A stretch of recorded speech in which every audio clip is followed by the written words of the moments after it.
Once again, very good morning to all, and welcome to second year also. Okay, so those who have scored very good marks, I congratulate to them, as well as those who have cleared all the subjects. I am congratulating to all of them. Okay, पण ते जे आपण आतापर्यंत first इयरला केलं, that is the starting phase of our computer engineering. आता जे ह्या वर्षी तुम्हाला सब्जेक्ट्स असणार आहेत, that is very core to all. Okay, तुम्हाला स्क्रीन दिसतीये सगळ्यांना? Yes, ma'am. Yes, ma'am. Yes, ma'am. Yes, ma'am. Okay. Ma'am. तर डायरेक्टली आपण सब्जेक्टला मूव्ह व्हायच्या आधी I just want to introduce myself. त्यापूर्वी पण आपण एकमेकांना इंट्रोड्यूस झालोय. अगेन आपण ऑनलाईन मोडच वापरतोय. तरी सुद्धा तुम्हाला आयसीटी या सब्जेक्टसाठी मी होते. अनफॉर्च्युनेटली आपल्याला कम्प्लीट करता आलं नाही. That is another thing. But I just want to tell you की ज्यांनी आयसीटीला आपल्याला मायक्रो प्रोजेक्ट करणं हे गरजेचं होतं, पण आपण ते केलेलं नाहीये, इफ यू रिमेंबर. ओके, तर मी काही सर्टन ग्रुप्स फॉर्म केले होते, कारण तो जो आपला पार्ट राहिलेला आहे, that part we need to complete. जर MSBT ची चौकशी झाली तर आपल्याला हे सगळे मायक्रो प्रोजेक्ट दाखवावे लागतात. So to avoid the complications आपण काय करणार आहे, मी तुम्हाला ग्रुपचे मेंबरची नावं सांगेन आणि तुमचं टायटल पण तुम्हाला देईन, बिकॉज ऑलरेडी मी डिसाईड केलेलं आहे. तुम्हाला फक्त ते तयार करायचं आहे आणि मला सबमिट करायचं. ओके, सगळ्यांना कळाले काय करायचे ते? Yes, ma'am. Yes, ma'am. Yes, Yes, ma'am. ma'am. Okay. दुसरी गोष्ट की आपल्याला महत्वाची जी आहे ती तुमचं सेकंड इयरला ऍडमिशन घेणं. यापूर्वी पण जाधव सरांनी तुम्हाला इंटिमेट केलं असेल, सांगितलं असेल की आपल्याला आता ऍडमिशन घ्यायचंय, तर ते तुमचं ऍडमिशन 5 तारखेपर्यंत तुम्हाला कम्प्लीट करायचंय. ओके, तर तुम्ही कॉलेजमध्ये या, फॉर्म भरा आणि तुमचं ऍडमिशन कम्प्लीट करून घ्या. त्याच्यामध्ये दुसरी गोष्ट अशी आहे की ज्यांनी प्रिव्हियस इयरची अकॅडमिक फी कम्प्लीट केलेली नाही, त्या सर्वांनी ती फी कम्प्लीट करून घ्या. मगच तुमचं सेकंड इयरला ऍडमिशन तुम्हाला घेता येईल. आणि जर तुम्ही तसं केलं नाही, तुमची अकॅडमिक फी फर्स्ट इयरची कम्प्लीट नाही झाली, तर काय होतं, तर सेकंड इयरचं तुमचं ऍडमिशन कन्फर्म होत नाही. ती जागा तुमची रिकामी जागा म्हणून कन्सिडर केली जाते आणि डायरेक्ट सेकंड इयर वाल्यांसाठी ती कन्वर्ट केली जाते. बघा, लक्षात घ्या काय होते. जर तुमचं ऍडमिशन कन्फर्म नाही झाली आता सेकंड इयरला, तर आपण काय करतो, कॉलेज काय करतं, तर त्या जागा DSY साठी तुम्हाला आपल्या MSBT ला ते सबमिट केल्या जातात. ओके, तर 5 तारखेपर्यंत ज्यांची फी पेंडिंग आहे त्यांनी येऊन फी भरून सेकंड इयरचं ऍडमिशन कन्फर्म करा. हे फर्स्ट इयरच्या फी बद्दल बोलते. फर्स्ट इयरची कम्प्लीट आहे आणि सेकंड इयरला आता तुम्ही चाललाय, तर सेकंड इयरची जे कास्ट कॅटेगरीमध्ये आहे, ज्यांची मॅक्सिमम फी 6,000 पर्यंत आहे, त्यांनी सर्वांनी आपली फी कम्प्लीट करून घ्यायची आहे. ओके, आणि शेवटची इन्स्ट्रक्शन जे ओपन, OBC, EBC मध्ये आहे, त्यांनी ऍटलिस्ट तुमची 50% फी कम्प्लीट करणं गरजेचं आहे. 50% नसेल, तुमच्या ह्यानं काय असेल तर तुम्ही कन्वे करा HODना आणि मग तुमचं पुढच्या ऍडमिशनची प्रोसेस कम्प्लीट करा. पण 5 तारखेपर्यंत कुणीही वाट बघू नका, त्याच्या आधी तुमचे ऍडमिशन घ्यायला सुरुवात करा. सगळ्यांच्या लक्षात आलंय? कुणाला काही प्रॉब्लेम आहे का यामध्ये? No, ma'am. No, ma'am. आणि विशेषतः जर कुणाला काही प्रॉब्लेम असेल तर पर्सनली तुम्ही काय करा, HODना कॉल करा आणि त्यांच्याकडून काय बोलताय ते तुम्ही बोला. त्याच्यावर काय डिसिजन देत सर ते त्या पद्धतीनं तुमचे ऍडमिशन कम्प्लीट करून घ्या. हे आपली सेकंड गोष्ट होती. आणि लवकरात लवकर ही प्रोसिजर कम्प्लीट करा. रिझल्ट लागलेले आहेत तुमचे आणि DSY ची ऍडमिशन प्रोसेस पण चालू आहे. HOD सरांनी खास मला तुम्हाला नोटीस द्यायला सांगितली होती, त्यामुळे मी लेक्चरमध्ये तुम्हाला सांगते. नेक्स्ट थिंग, इंट्रोडक्शन बद्दल आपण बोलत होतो. Myself MP Pawar madam. माझं ग्रॅज्युएशन हे स्वेरी कॉलेजमध्येच झालेलं आहे. 2005 ला माझे ग्रॅज्युएशन कम्प्लीट आहे. त्यानंतर मी इंडस्ट्रीमध्ये 2.5 वर्षाचा मला एक्सपिरियन्स आहे. Then I have started with the teaching. जवळपास टीचिंगचा मला आता 11 वर्षांचा अनुभव आहे. ओके. आणि ह्या पर्टिक्युलर काळामध्ये जसं आता बऱ्याच वेळा मी पाहते, की मुलांना इंग्लिश बरोबर डील करणं खूप अवघड जातं.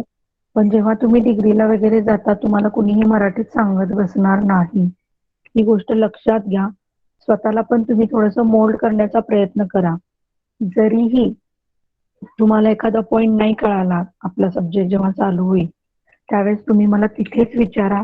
तुम्हाला तिथं विचारावं वाटत नसेल, तर तुम्ही मला पर्सनली कॉल करून विचारा. It doesn't matter. पण तुमचा जो पॉइंट आहे तो त्या वेळेस क्लिअर करत चला. आता बघितलं असेल तुम्ही एम-एस-बी-टीचे क्वेश्चन पेपर पण हार्ड निघायला सुरुवात झालेली आहे. शिवाय आपलं जे पोर्टल आहे, एक्झाम पोर्टल, ते सुद्धा इतकं व्यवस्थित डेव्हलप केलंय त्यांनी, की त्याच्यामध्ये तुम्हाला एखादं कॉपी करणं सुद्धा आता अवघड होऊन बसलंय. आता हे इनिशियल फेज होती. आता ह्या सेमला जरी तुमची ऑनलाईन एक्झाम झाली, तर ह्याच्यापेक्षा ॲडव्हान्स एम-एस-बी-टी काहीतरी एक्झाम पोर्टलमध्ये ॲड करू शकतं. ओके. तर त्यामुळे तुम्ही तुमची जी लर्निंग कॅपॅसिटी आहे ती वाढवा. नॉट ओन्ली लर्निंग, अंडरस्टँडिंग तुम्हाला व्हायला पाहिजे. कारण जे सब्जेक्ट ह्या सेमिस्टरला तुम्हाला आहेत किंवा ह्या इयरला आहेत आपण म्हणतोय, तर हे सगळे कोर सब्जेक्ट आहेत. कोर म्हणजे बेसिक सब्जेक्ट आहेत, फाउंडेशन सब्जेक्ट आहेत. आणि हे सेम सब्जेक्ट जेव्हा तुम्ही डिग्रीला जाताय सेकंड इयरला, तेव्हा पुन्हा एकदा तुमचे रिवाइज होणार आहेत. ओके. त्यामुळे तुम्ही इथं शिकताय, इथं सोडून देताय असं काहीही करायचं नाही. अजून एक गोष्ट, जेव्हा आपण आपला सब्जेक्ट शिकवायला घेऊ, कुणीही आज लेक्चरला आलंय, उद्या नाही आलंय, परवा आले, असं चालणार नाही. ओके. तर सगळ्यांनी रेग्युलर अटेंड करायचं आहे. एखादं डे जर तुम्ही अब्सेंट राहणार असाल, तर त्या सब्जेक्ट टीचरला इन्फॉर्म करत चला. मला सांगायचं नाही, की आम्ही जाधव सरांना सांगितलेलं, आम्ही एचओडींना सांगितलेलं, त्याच्यावरती मी कुणाचीही अटेंडन्स मार्क करणार नाही. तुम्ही मला इन्फॉर्म करा डायरेक्टली. मी तुमच्या काय तुमची अटेंडन्स आहे किंवा अब्सेंट आहे ती व्यवस्थित मार्क करून घेईन. ओके. आणि विदाऊट कारण जर तुम्ही अब्सेंट राहिला, without informing again you are going to absent, that is not allowed. अजून 2 लेक्चर तुम्हाला मी बाहेर काढेन मग. ओके. म्हणजे कंटिन्युअसली तुमचे 3 ते 4 लेक्चरचा लॉस होऊ शकतो. त्यामुळे तुम्ही विचार करा आणि त्या पद्धतीने आपले लेक्चर्स अटेंड करा. So let us start with our subject. आपल्याला जो सब्जेक्ट बघायचा आहे, it's name is the computer graphics. आज थोडंसं व्हेरिएशन आहे. पहिलं लेक्चर ओओपीचं होतं, जे की मी कंडक्ट करते. सो कम्प्युटर ग्राफिक्स हा जो सब्जेक्ट आहे, हा थोडासा थेरॉटिकल, मॅथमॅटिकल या दोन्हीही बॅकग्राऊंडचा आहे किंवा आपण त्याच्यामध्ये इम्प्लिमेंट करणार आहोत. थोडंसं अवघड आहे, पण हे एक सायन्स आहे की ज्याच्यामध्ये म्हणजे कम्प्युटरमध्ये एखादं चित्र कसं मॅम तुमचा आवाज ब्रेक होतोय. मॅम आवाज ब्रेक होतोय. सॉरी 5 फूट उंची असेल तुमची, तर तुमचा हॅलो लॅपटॉप हा 5 येस मॅम गौरी? तुमचा आवाज ब्रेक होतोय. प्रत्येकासाठी असंच होतंय का? आवाज ब्रेक होतोय माझा? हो मॅम. येस हा मॅम. हो मॅम.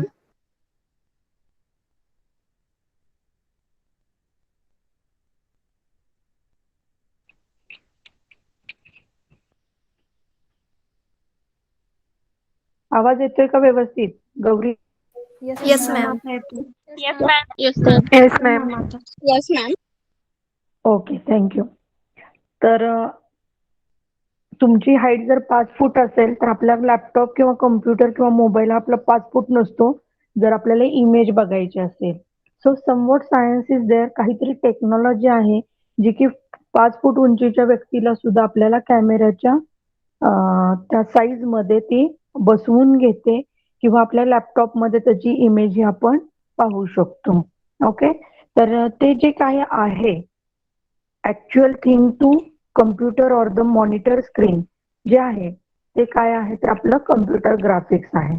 आता एक्झॅक्टली प्रत्येक गोष्ट, आता बऱ्याच वेळेस कसं होतं, मुलांना काय वाटतं की ग्राफिक्स आहे म्हणल्यानंतर आपल्याला लाईन्स ड्रॉ कराव्या लागतील किंवा we need to go for the orthographic iso आहे का, तर तसं काही नाही आहे. It is just a thing की आपल्याला जर एखादी लाईन ड्रॉ करायची आहे पेनानं, इट इज व्हेरी इझी की आपण पेपरवरती ती लगेच ड्रॉ करू शकतो बाय मुव्हिंग द हँड.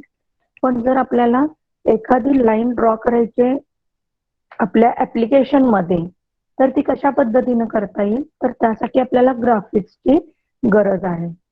तर हे जे नक्की काय आहे ते आपण पाहणार आहोत. खूप सारे अल्गोरिदम्स आपल्याला याच्यामध्ये स्टडीला आहेत.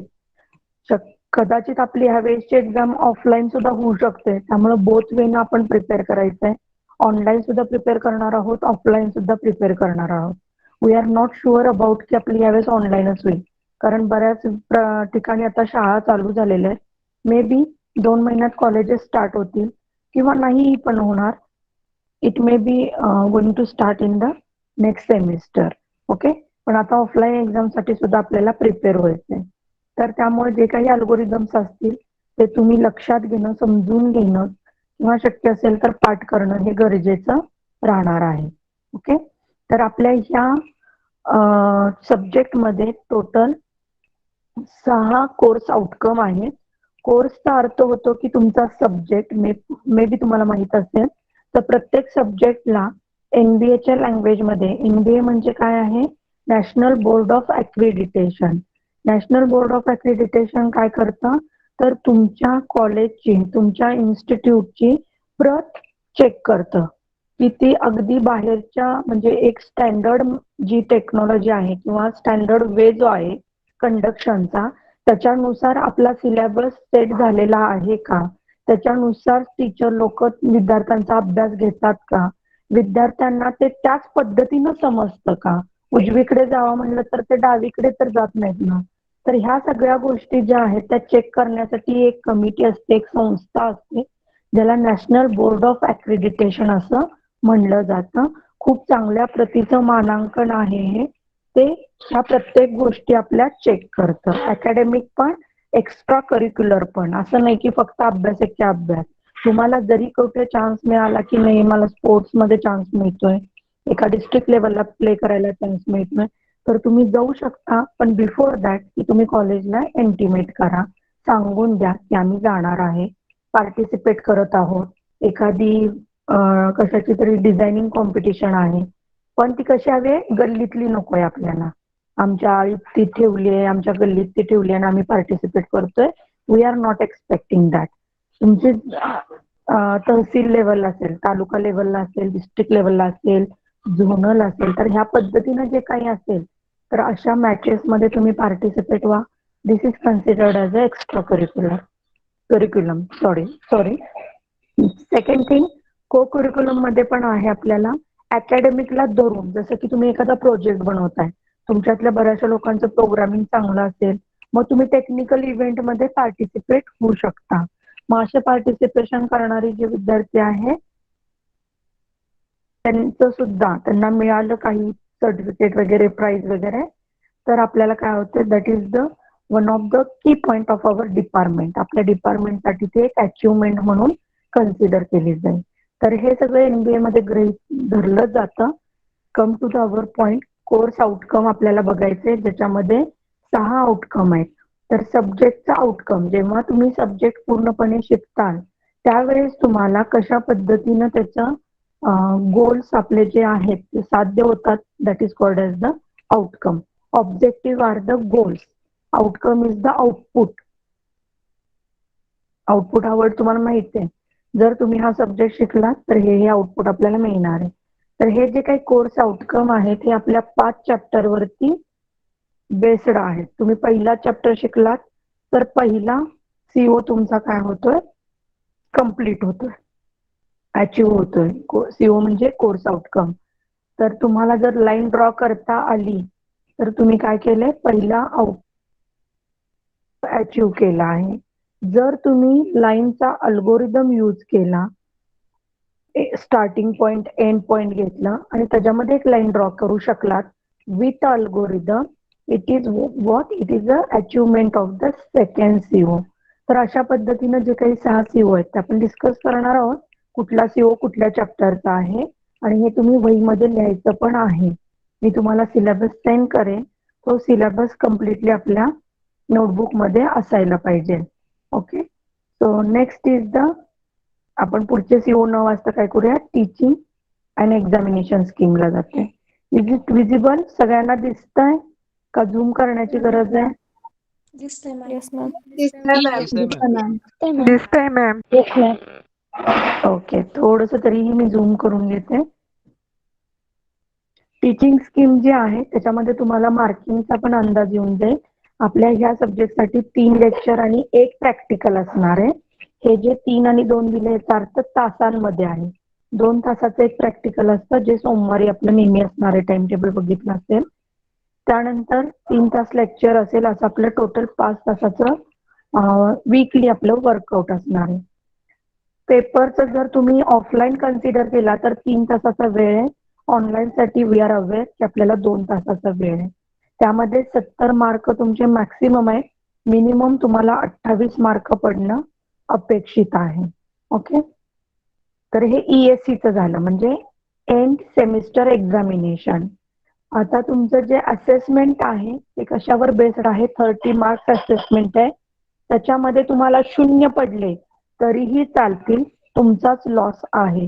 पण तुम्हाला जर 30 पैकी 30 मिळवायचे असतील तर काय करणं गरजेचं आहे? युनिट टेस्ट मध्ये तुम्हाला 20 पैकी 20 मार्क, दोन्हीही युनिट टेस्ट मध्ये 20 पैकी 20 मार्क पाडणं गरजेचं आहे.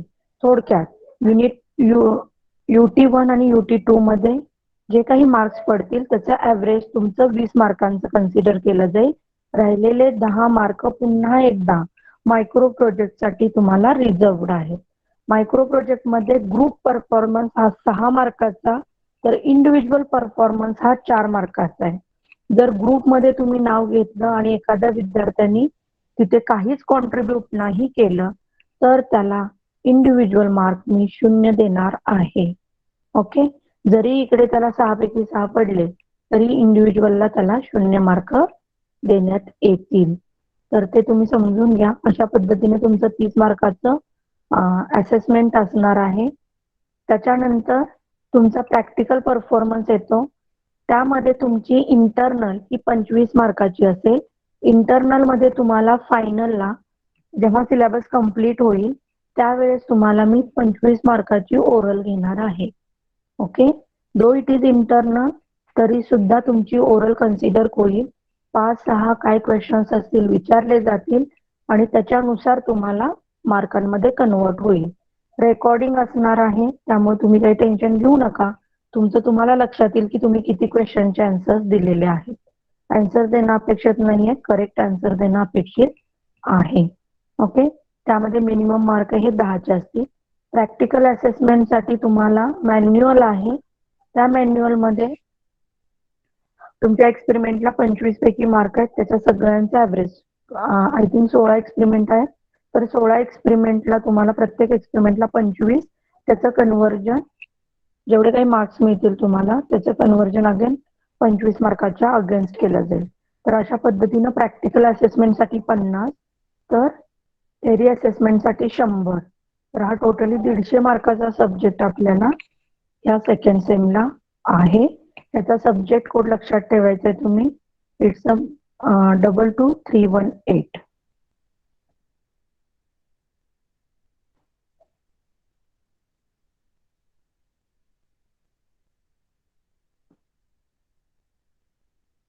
ओके, 22318 आपला सब्जेक्ट कोड आहे. त्यानंतर जे काही एक्सपेरिमेंट आहेत ते तुम्ही इथं पाहू शकता.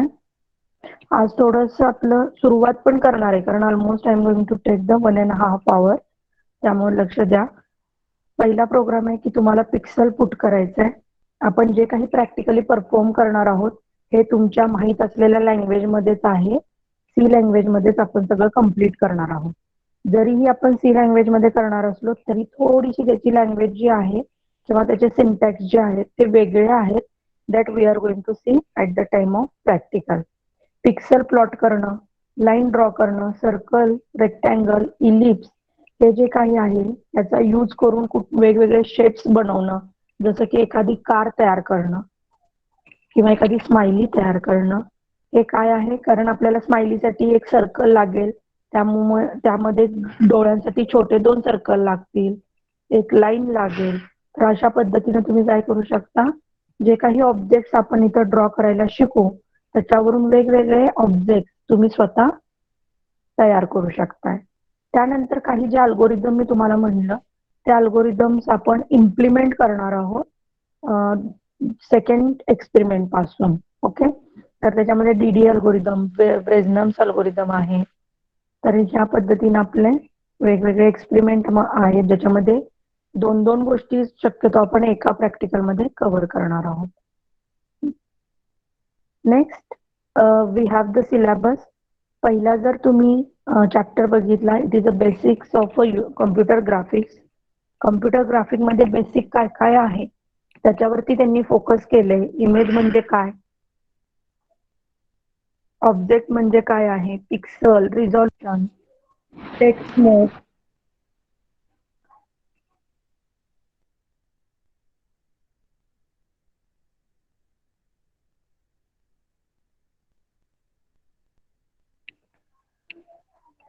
टेक्स्ट मोड, ग्राफिक्स मोड, बेसिक ग्राफिक्स पाइपलाइन, बिटमॅप, हे जे काय आहे सिलेबस मी तुम्हाला सेंड करेन. हा सगळा तुम्हाला लिहायचा आहे. त्याचबरोबर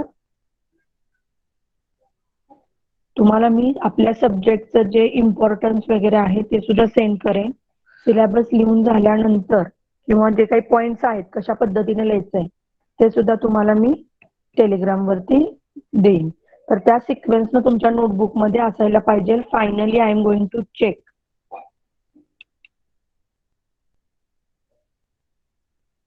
की तुमची नोटबुक कंप्लीट आहे की नाही. It is also part of assessment. Okay, second chapter जो आहे तो आपला रास्टर स्कॅन ग्राफिक्स आहे. याचा अर्थ काय होतो तर वेगवेगळे अल्गोरिदम वापरून आपण बेसिक शेप जसं की लाईन असेल, सर्कल असेल किंवा एखादा पॉलिगॉन आपल्याला ड्रॉ करायचा आहे, तो पॉलिगॉन जो आहे तो दुसऱ्या कलरनं फिल करायचा आहे, असे जे काही अल्गोरिदम्स आहेत किंवा मेथड्स आहेत ते आपण सेकंड चॅप्टर मध्ये पाहणार आहोत. Okay, third one is very important chapter, mathematical calculation इथं मॅक्सिमम आहे. अगेन सेकंड चॅप्टर मध्ये सुद्धा मॅथमॅटिकल कॅल्क्युलेशन्स आहे जे की आपल्या जर ऑफलाईन एक्झाम झाली तर 6 मार्काला त्याचे क्वेश्चन्स आपल्याला पडतात सॉल्व्ह करण्यासाठी. ओके, ओव्हरव्ह्यू ऑफ ट्रान्सफॉर्मेशन, ज्याच्यामध्ये एखादा ऑब्जेक्ट हा आपण ट्रान्सफॉर्म करू शकतो, त्याला वेगळ्या शेपमध्ये किंवा रोटेट करू शकतो, रिसाइज करू शकतो. तर हे जे काही मॅन्युप्युलेशन आहे ऑब्जेक्ट बरोबर, सपोज एखादा तुमच्याकडे स्क्वेअर आहे, त्या स्क्वेअरला तुम्हाला एनलार्ज करायचंय, you are going to enlarge. तर त्यावेळेस काय होतं, एक ट्रान्सफॉर्मेशन आपल्याला अप्लाय करावं लागतं. तर हे जे काही ट्रान्सफॉर्म करणं आहे that is we are going to learn in the third chapter. Okay, next one is the windowing and clipping. Windowing and clipping म्हणजे काय तर की आपल्याला विंडोइंग म्हणजे थोडक्यात हवा तो पार्ट बघणं. जसं की तुम्ही कॅमेरामध्ये काय करता तर एखाद्या व्यक्तीचा फोटो काढायचा असेल तर तुम्ही असं नाही करत की तिसऱ्या अँगल मध्ये तुमचा कॅमेरा सेट करता. त्या व्यक्तीचा फक्त तोंडच आपल्या त्या फोटोमध्ये येतं असं नाही करत आपण. We are arranging in such a manner की आपल्याला जो सेक्शन किंवा जो person part of a scene असेल तो कॅप्चर करायचा आहे. तर त्या गोष्टीला विंडोइंग असं म्हणलं जातं. आणि जेव्हा आपण ते घेतो, जेव्हा आपण ते कन्सिडर करतो किंवा कॅप्चर करतो, that process is called as the clipping. Okay, तर हे विंडोइंग अँड क्लिपिंग जे आहे त्याच्यात ते कसं करायचं काय आहे that is we are going to learn in the fourth chapter. And the last chapter is about the introduction to curve. कारण बेसिकली आपण फक्त लाईन, रेक्टँगल किंवा सर्कल ड्रॉ करून नॅचरल सिनरी क्रिएट करू शकत नाही. जर आपल्याला नॅचरल सीन कम्प्युटरद्वारा रेखाटायचं असेल, ड्रॉ करायचं असेल, नाव we need to use the curve as well. तर कर्व सुद्धा ड्रॉ करता आले पाहिजे. तर आपला 5वा चॅप्टर जो आहे it is just informative chapter की ज्याच्यामध्ये तुम्हाला कर्व कसा ड्रॉ करायचा ह्याचा एक अल्गोरिदम असेल आणि कर्वचे कोणकोणते टाइप्स आहेत ह्याचं दुसरे पॉइंट्स आपले तिथं अवेलेबल आहेत. ओके, तर ह्या पद्धतीने आपण आपला सिलेबस कव्हर करणार आहोत. Now we are going to look for the weightage for the chapter. कारण जरी तुम्हाला 40 मार्काचं ऑनलाईन एक्झामिनेशन असली तरीही प्रत्येक चॅप्टरच्या वेटेजनुसार तुम्हाला तिथे क्वेश्चन्स हे विचारले जातात. जसं की पहिला चॅप्टर आहे ज्याला मिनिमम वेटेज आहे, but it is very easiest chapter. तुम्ही जर केला तर तुमचे 8 मार्क कुठेही जाणार नाही. ओके, तर असं समजू नका की लहान आहे तर आपण तो अभ्यास करणार नाहीये किंवा करायचा नाही. सो बेसिक्स ऑफ कम्प्युटर ग्राफिक्सला 8 मार्क आहे. Raster scan graphics it is one of the important chapter of the syllabus. 18 मार्काचं त्याला वेटेज आहे. Third chapter is also having equal weightage 18 marks. Windowing and clipping is having a 14 and introduction to curve is having a 12 marks. तर हे weightage नुसार तुम्ही तुमचे जो interest आहे, कारण बऱ्याच जणांना कसं होतं की कंप्लीट सिलेबस अभ्यास करणं शक्य नसतं. So try to give the choice for the more weighted chapters. 18, 18, 14, 12 हे 4 चॅप्टर कन्सिडर करा किंवा 18, 18, 14 कन्सिडर करा किंवा ज्यांना शक्य आहे ऑलमोस्ट तुम्हाला काय करणं गरजेचं आहे, सगळे चॅप्टर करणं गरजेचं आहे. बऱ्याच वेळा इंजिनिअरिंगचा अभ्यास करताना मुलं कसं करतात, पहिला चॅप्टर घेतात, अगदी 2-3 पॉइंट वाजतात, सोडून देतात, सेकंड चॅप्टर घेतात. Again same thing is applicable for the second chapter also. परत 2-3 पॉइंट वाजतात, परत शेवटचा पार्ट हे करतात, स्किप करतात. तर इंजिनिअरिंगचा अभ्यास करताना हे लक्षात घ्यायचं, तुम्ही एकच चॅप्टर करा पण कुठलाही पॉइंट स्किप करायचा नाही. त्याच्यावर तुम्हाला कसाही प्रश्न विचारू दे, you should have to attempt that question. Okay, तर हे तुमच्या नेहमी लक्षात राहू द्या. It is not applicable for the computer graphics. तुम्ही जे काही तुमचे वेगळे सब्जेक्ट आहेत त्याच्यासाठी सुद्धा हे अप्लाय करा. Not only for a diploma, when you go for the degree also you have to go for the same kind of thing. त्याच पद्धतीने अभ्यास करा. 2 चॅप्टर करा, 3 चॅप्टर करा, बट कम्प्लीट चॅप्टर तुम्ही अभ्यास करणं गरजेचं आहे. ओके, तर ह्याच्या रिलेटेड बरेचसे पुस्तकं आपल्याकडं लायब्ररीमध्ये सुद्धा अवेलेबल आहेत. फॉर्म भरायला येताना किंवा फॉर्म भरून झाल्यावर जुनी पुस्तकं सबमिट करा घेतली असतील तर, आणि नवीन पुस्तकं तिथून इश्यू करून घ्या. ओके, तर आपल्याकडे कसं स्कॅटर्ड सिलेबस आहे, हे रेफरन्स बुक आहे. जेव्हा तुम्ही कॉलेजला येताल तेव्हा आपण डिस्कस करू की कुठलं बुक तुम्हाला वापरणं सोपं जाईल. अदरवाईज मी तुम्हाला माझ्या नोट्स देईन, you just go through the notes. Point click झाला आपल्या टीचिंग मध्ये तर त्याच्यापेक्षा चांगलं काहीही नसणार आहे. फक्त मॅम तुम्ही आवाज ब्रेक रेग्युलर. होतोय.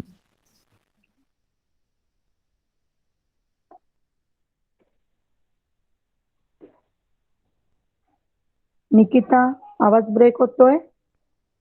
Roll Yes, number ma'am, 6. आवाज ब्रेक होतोय. मॅम आवाज Yes, ब्रेक ma'am. होतोय.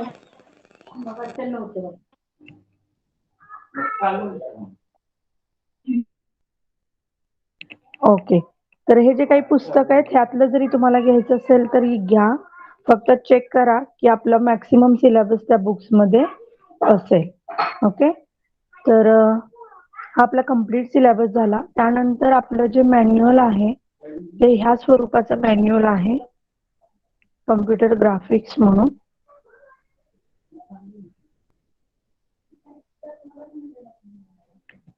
तर आपण प्रॅक्टिकली ऑलरेडी पाहिलेले आहेत की कुठले कुठले प्रॅक्टिकल्स आहेत. पण इथं तुम्हाला आता मी तुम्हाला काय सांगते लक्षात घ्या, की जेव्हा तुम्ही फायनल मायक्रो प्रोजेक्ट करताय त्यावेळेस बऱ्याच जणांची गफलत काय होते की आपण सीओ कुठला मॅप करायचा. कारण आपल्याला मायक्रो प्रोजेक्टला कसा फॉर्मॅट असतो, तर आपले जे सीओज आहेत ते सुद्धा आपल्याला मॅप करावे लागतात. तर बऱ्याच वेळा जे कॉमन सीओज आहेत ते आपल्याला इथं लिहायचे, तर ते सुद्धा आपण डिस्कस करूयात जेणेकरून तुमच्या लक्षात येईल. जस्ट वेट, मी थोडस वरती घेते, स्क्रोल करते.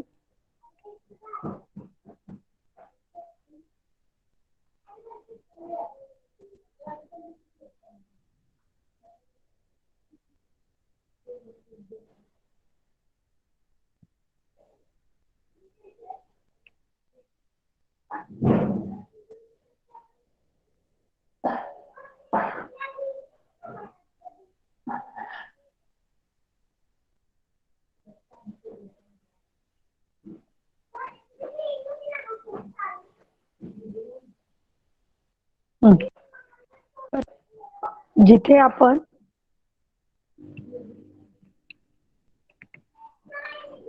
मॅनिप्युलेशन करतोय की जसं visual and geometric information of images.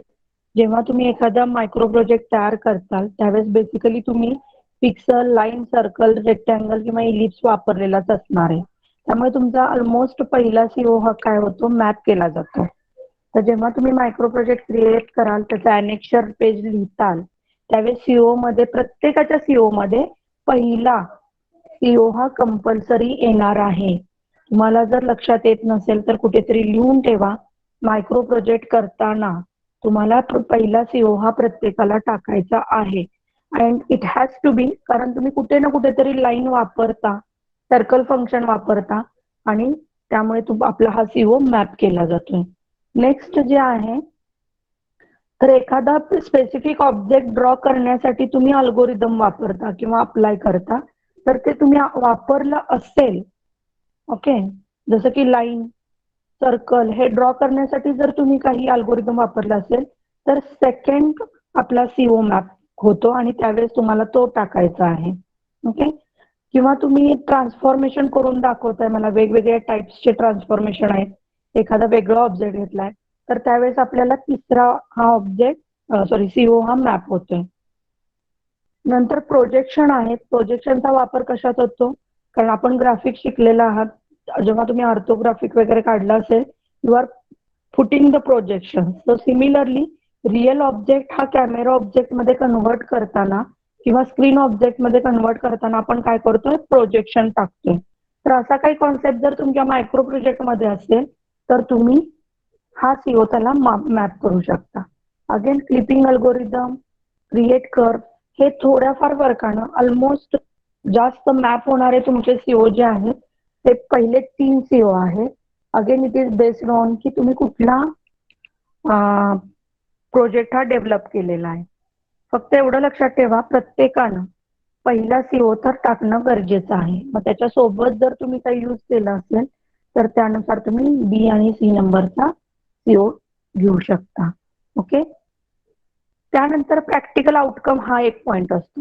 मग कुणी काय करतं, कार तयार करतं. ती कार तयार केली की त्या कार तयार केल्यानंतर काय करतात की त्याला एक मुवमेंट देतात की ते लेफ्ट, आपल्या स्क्रीनच्या लेफ्ट साइड कडून राईट साइडकडे काय होतंय, मूव्ह केलं जातंय. तर अशी ही जी कार मुवमेंट आपल्याला पाहायला मिळते. जेव्हा हा प्रोजेक्ट होता, आता हा करायचा नाही, ह्याची सुद्धा लिस्ट मी तुम्हाला देईन की कुठला मायक्रो प्रोजेक्ट करायचा, कारण ऑलमोस्ट काय व्हायला लागले, रिपिटेटिव्ह व्हायला लागले आणि बरीच मुलं काय करतायत की नेटवरून कॉपी करतायत and try to show me. So it is not having to be done do in this semester. त्यावेळेस आपण काय करतोय, तर मी तुम्हाला लिस्ट ऑफ प्रोजेक्ट देईल, ग्रुप आपण फॉर्म करू, त्यातले प्रोजेक्टचे टायटल्स देईल आणि तुम्ही तुमच्या आवडीचं टायटल सिलेक्ट करायचं. फक्त कुठलं पाहिजेल त्या लिस्ट मधलं टायटल तुम्ही घ्यायचं आहे. ओके. त्यानुसार मग तुम्ही जर लाईन ड्रॉ करण्यासाठी काय वापरलं असेल तर आपण कुठलं प्रॅक्टिकलचा आउटकम वापरू शकतो, पहिल्या नंबरचं. मग पीओ कुठला आपला मॅप होतोय, हा वाला पीओ मॅप होतोय. ओके, पहिला. So PO1 is going to be map आणि तो तुम्हाला कम्प्लिटली तिथे लिहावा लागेल. जर तुम्ही ट्रान्सलेशन वगैरे करत असाल, एका पोझिशन वरून दुसऱ्या पोझिशनवर तुम्ही काय करताय, ऑब्जेक्ट प्लेस करताय. सपोज एखादा बलून आहे किंवा एखादा स्माइली आहे, जो इथं मी आता माउस कर्सर मूव्ह करते लेफ्ट बॉटम कॉर्नरला, तिथून तो काय जात आहे, टॉपला जातोय, टॉप सेंटरला, नंतर राईट मिडलला जातोय आणि परत बॉटम सेंटरला येतोय. अशा पद्धतीने तुम्ही त्याला 3-4 वेळा ट्रान्सलेट करताय, म्हणजे त्याची पोझिशन चेंज करताय थोडक्यात. तर मग त्या रिलेटेड सीओ काय होईल, आपला मॅप केला जाईल. Sorry, not CO, PO. तर त्यावेळेस आपला 10 नंबरचा, write a program in a C to perform 3 dimensional. So it is about the 3 dimensional. जर तुम्ही 3 डायमेन्शनल ऑब्जेक्ट वापरत असाल तर. But if you are using the 2 dimensional, write a C program to perform 2 dimensional transformation. कुठलं transformation आहे, translation and scaling. म्हणजे PO7 हा आपला मॅप झालाय. तर हे मी आता तुम्हाला सांगितले, don't forget this thing. Okay, विसरू नका. त्या वेळेस जर परत चुका झाल्या तर मी पुन्हा प्रिंट काढायला लावणार आहे. मी कुणाची सुद्धा सॉफ्ट कॉपी चेक करणार नाही. त्यामुळे पहिला सीओ कंपल्सरी लिहायचा आहे. पुन्हा एकदा लक्षात घ्या, CO मध्ये तुम्हाला कुठला लिहायचा आहे, जो तुमचा पहिला CO आहे मॅन्युप्युलेट, तो पहिला लिहायचाच आहे. त्याच्यासोबत जर तुम्ही दुसरं काही इम्प्लिमेंट केलं असेल तर राहिलेल्या 5 CO मधलं सिलेक्ट करा. त्याचबरोबर PO प्रॅक्टिकल कुठलं त्याला मॅच होते ते बघायचं आणि त्या नंबरच्या प्रॅक्टिकलचं हे जे टायटल आहे स्टेटमेंट, हे स्टेटमेंट तिथं लिहायचं. That is a practical outcome PO. Okay, तर ह्या पद्धतीने आपण मायक्रो प्रोजेक्ट कम्प्लीट करणार आहोत. त्यानंतर जे ऍक्च्युअली प्रॅक्टिकल चालू होतं ज्याच्यामध्ये पहिल्यांदा आपण लाईन वगैरे ड्रॉ करायला शिकणार आहोत, पिक्सेल ड्रॉ करायला शिकणार आहोत. Okay, so this is all about our subject. जो काही आपला सब्जेक्ट आहे त्या रिलेटेड आपण आता डिस्कस केले.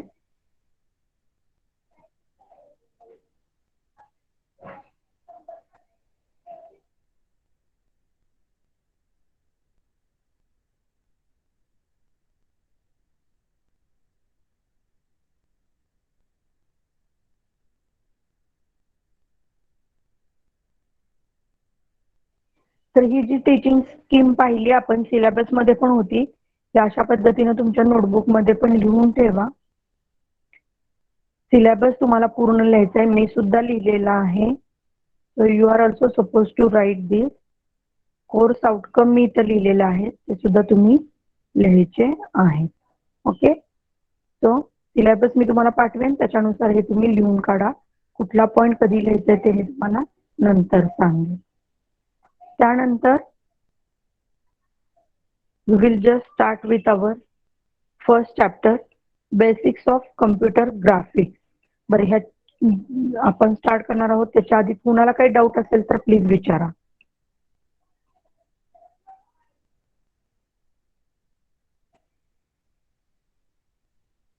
येस, कुणाला काही डाऊट आहे का? No ma'am. No, ma'am. No ma'am. No, ma'am.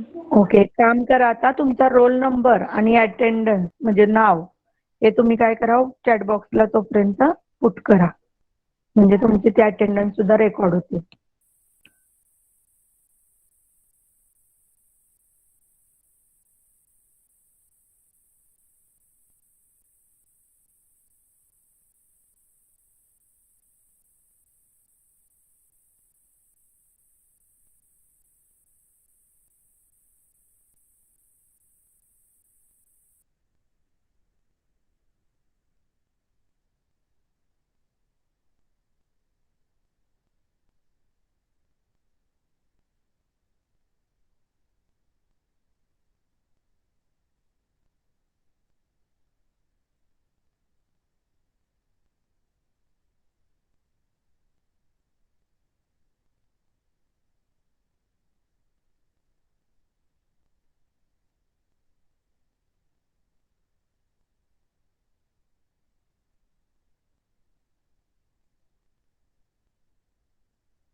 झालं सगळ्यांचं? Yes ma'am. Ma'am. Okay. Yes, ma'am. Yes ma'am. Computer graphics 22-318 आपला कोड आहे, सब्जेक्ट कोड.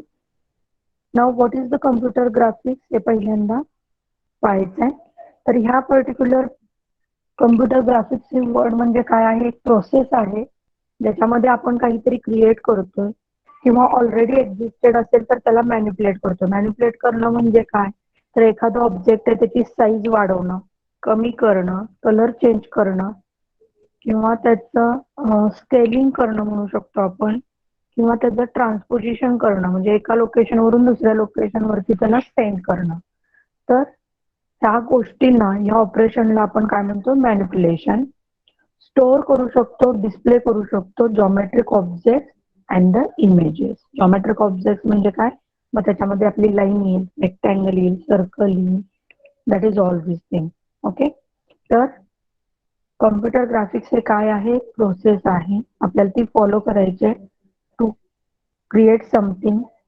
मग ती इमेज असेल किंवा ऑब्जेक्ट असेल. मॅनिप्युलेट ऑब्जेक्ट असेल, इमेज असेल, स्टोअर असेल, same again it is apply for the object and the image. Okay. तसंच महत्वाचा पार्ट काय आहे? तर जे काही स्टोअर केलंय ते स्टोअर केलेलं object we need to display on the screen. तर कशा पद्धतीने दाखवता येईल या सगळ्या गोष्टींची प्रोसेस म्हणजे कॉम्प्युटर ग्राफिक्स आहे. ओके. तर हे जे इमेजेस डिस्प्ले होतात it is going to display on the screen or the hard copy devices. मग तुम्ही काय करताय की तुमची स्क्रीनवरचा ऑब्जेक्ट तुम्ही प्रिंट काढून घेताय. So that is again a kind of thing. किंवा तुम्ही एखादा ट्रिपसाठी गेलाय, एखाद्या पिकनिकला गेलाय, you have taken many photographs, pictures and now you want to develop it. तर आपण काय करतोय त्याचं हार्ड कॉपीमध्ये soft copy to hard copy conversion करून घेतोय. ओके. तर हे जे काही डिस्प्लेइंग आहे दॅट ह्या सगळ्या गोष्टींसाठी आपल्याला कॉम्प्युटर ग्राफिक्सची गरज पडते. तर जेव्हा आपण कॉम्प्युटर ग्राफिक्स हा पार्ट शिकण्याचा प्रयत्न करतोय किंवा सुरू करतोय तेव्हा काही गोष्टी माहीत असणं गरजेचं आहे. जसं की ऑब्जेक्ट म्हणजे काय, इमेज म्हणजे काय, रिझॉल्युशन म्हणजे काय, so that we need to go for. किंवा जर तुमची ऑफलाईन एक्झाम झाली, point of view from the examination, बघा जर तुमचा ऑफलाईन एक्झाम झाली, what the question will be there? Define the object, image, pixel. Define the object, image, pixel, terms. ह्या terms तुम्ही 2 मार्काला डिफाईन करा. कारण आपला क्रायटेरिया कसं असतो, पहिले 12 मार्क जे आहेत ते 2 मार्काचे क्वेश्चन्स आपल्याला अटेम्प्ट करायचे आहेत. ओके. किंवा ऑब्जेक्ट इज डिफाइन्ड ॲज आणि एमसीक्यू मध्ये तुम्हाला 4 ऑप्शन्स आहेत. So you should be select the correct option. तर ऑब्जेक्टची डेफिनेशन काय आहे? Real world entity. एखादा कुठलाही ऑब्जेक्ट असेल, मग तो तुमचा कंपोस्ट बॉक्स असेल, तुमचा मोबाईल असेल, तुमचं इरेजर असेल, टाचणी असेल किंवा तुमचं कबर्ड असेल, लॅपटॉप असेल, एनिथिंग हे काय आहे? रिअल वर्ल्ड एंटिटी आहे. आपल्या रोजच्या वापरातल्या गोष्टी असतात. तर ह्या सगळ्यांना आपण काय म्हणतो? ऑब्जेक्ट असं म्हणतो, which is a actual thing, not a imaginary thing. Okay. तर an object is the real world entity representing actual thing. मग जसं इथं आपण लिहिले की नॅचरली कुठल्या असतात? फ्लॉवर्स असतात, ढग असतात, डोंगर आहेत, झाड आहेत, हे नॅचरल ऑब्जेक्ट झाले. आर्टिफिशियल मग आपली प्रत्येक गोष्ट जी आपण वापरतो, अगदी चप्पल पासून ते कंगव्यापर्यंत जे काही आहे दॅट इज, किंवा स्वयंपाक करत असेल त्या गोष्टी, किंवा आपल्या रेग्युलर मधल्या ज्या काही गोष्टी आहेत, all things are the artificial object. कुणाला काही डाऊट आहे का ऑब्जेक्ट बद्दल? Object is what? What is the object? Real world entities. Real real world world entity. entities. Real world entities. Very good. तर ऍक्च्युअल थिंग प्रेझेंट करतात. आपल्या क्लासमध्ये मुलं नसतात का? मुलं आहेत का आपल्या क्लासमध्ये? Yes. Yes, Atharva, yes, ma'am. Yes, ma'am. मग तुम्ही काय आन्सर देत नाहीये का? तुम्हाला नाही हा subject? Okay, let it be. बघा इमेज म्हणजे काय आहे? It is a representation of real world object. तुमचा फोटो काढला, तुम्ही काय? रिअल वर्ल्ड ऑब्जेक्ट आहे, रिअल वर्ल्ड एंटिटी तुम्ही स्वतः. तुमचा जर मी कॅमेरानं फोटो काढला, that photo will be called as the image. It is the representation of image, representation of the real world entity किंवा ऑब्जेक्ट. तुम्ही तुमच्या मोबाईलचा दुसऱ्या मोबाईलनं फोटो काढला, तर ज्याचा फोटो काढला it is a real world entity आणि त्याचं रिप्रेझेंटेशन तुम्हाला कॅप्चर्ड इमेज मध्ये दिसतंय. ओके. तर तो पार्ट काय आहे? इमेज म्हणून कन्सिडर केला जातो. सो इट इज व्हेरी, म्हणजे अवघड कुठंच नाही. तुम्ही जर थोडं इमॅजिनेशन वाढवलं तर तुम्हाला कम्प्युटरचा कुठलाही सब्जेक्ट अवघड वाटणार नाही. त्या वेळेस त्याच सब्जेक्टचा विचार करा, एवढंच फक्त अपेक्षित आहे. ओके. तर representation of real world object on the digital display device. Digital display device मध्ये मग तुमचे डिजिटल कॅमेराज येतील, तुमचे मोबाईल्स येतील, तुमचं लॅपटॉप विथ वेबकॅम येईल. तर जे वेबकॅम आहेत, जे कॅमेराज आहेत which are capturing the real world entities, that is only going to form the images. Okay, तर असे जे डिव्हाइसेस आहेत हे काय करतात, आपलं रिअल वर्ल्ड एंटिटीजचं रिप्रेझेंटेशन क्रिएट करतात, की ज्याला आपण इमेज असं म्हणतो. नॅचरली जर ऑब्जेक्ट बघितला, आपण रिअल ऑब्जेक्ट जर बघितला, तुमचा मोबाईल आहे, तर त्या मोबाईलचे जे बाउंड्री असतात that are very smooth and the continuous. बघा, तुम्ही तुमच्या हातात मोबाईल असेल, तुम्ही त्याची बाउंड्री जर बघितली, आता फील केली बोटाने, जरी त्याच्या बाउंड्रीवरती हात फिरवलात तरी ते कसे आहेत, स्मूथ आणि कंटिन्युअस आहेत. पण जेव्हा त्याचं रिप्रेझेंटेशन क्रिएट होतं युजिंग द डिजिटल डिव्हाइस, ते थोडेसे स्कॅटर्ड होतात, कंटिन्युटी राहत नाही, झिगझॅग बाउंड्री त्याला येते. मग ही जी बाउंड्री कशामुळे येते, तर इथे आपला पॉइंट नवीन पॉइंट किंवा नवीन टर्म इव्हॉल्व्ह होते, एक्झिस्टन्स मध्ये येते, ज्याला आपण पिक्सल असं म्हणतो. आता थोडंसं डिमॉन्स्ट्रेशन जर तुम्हाला दाखवायचं म्हणलं तर बघा, लक्षात घ्या, मी पेंट हे ऍप्लिकेशन ओपन करते. Okay, now we will open one of the diagram. आपण एखादी इमेज ओपन करूया. So let us get the image of. आता ही जी इमेज आहे मी ओपन करते, ही कुठेतरी कॅप्चर केलेली असणार आहे. Am I getting? तुमच्या लक्षात येते का? बघा, जेव्हा आपण एखादा सीन कॅप्चर करतोय तेव्हा ती किती स्मूथली असते. त्या पान असेल, एखादा सिनरी आहे एखादी, तर त्याच्या झाडांची पानं सुद्धा कंटिन्युअस असतात, तिचं स्मूथनेस आहे. पण जेव्हा तुम्ही त्याला डिजिटल डिव्हाइस मध्ये कॅप्चर करता, लॅपटॉपवर किंवा मोबाईलवर बघण्याचा प्रयत्न करता, लेट मी टेल यू, जो हा स्मूथनेस आहे तो काय होतो, स्कॅटर्ड होतो.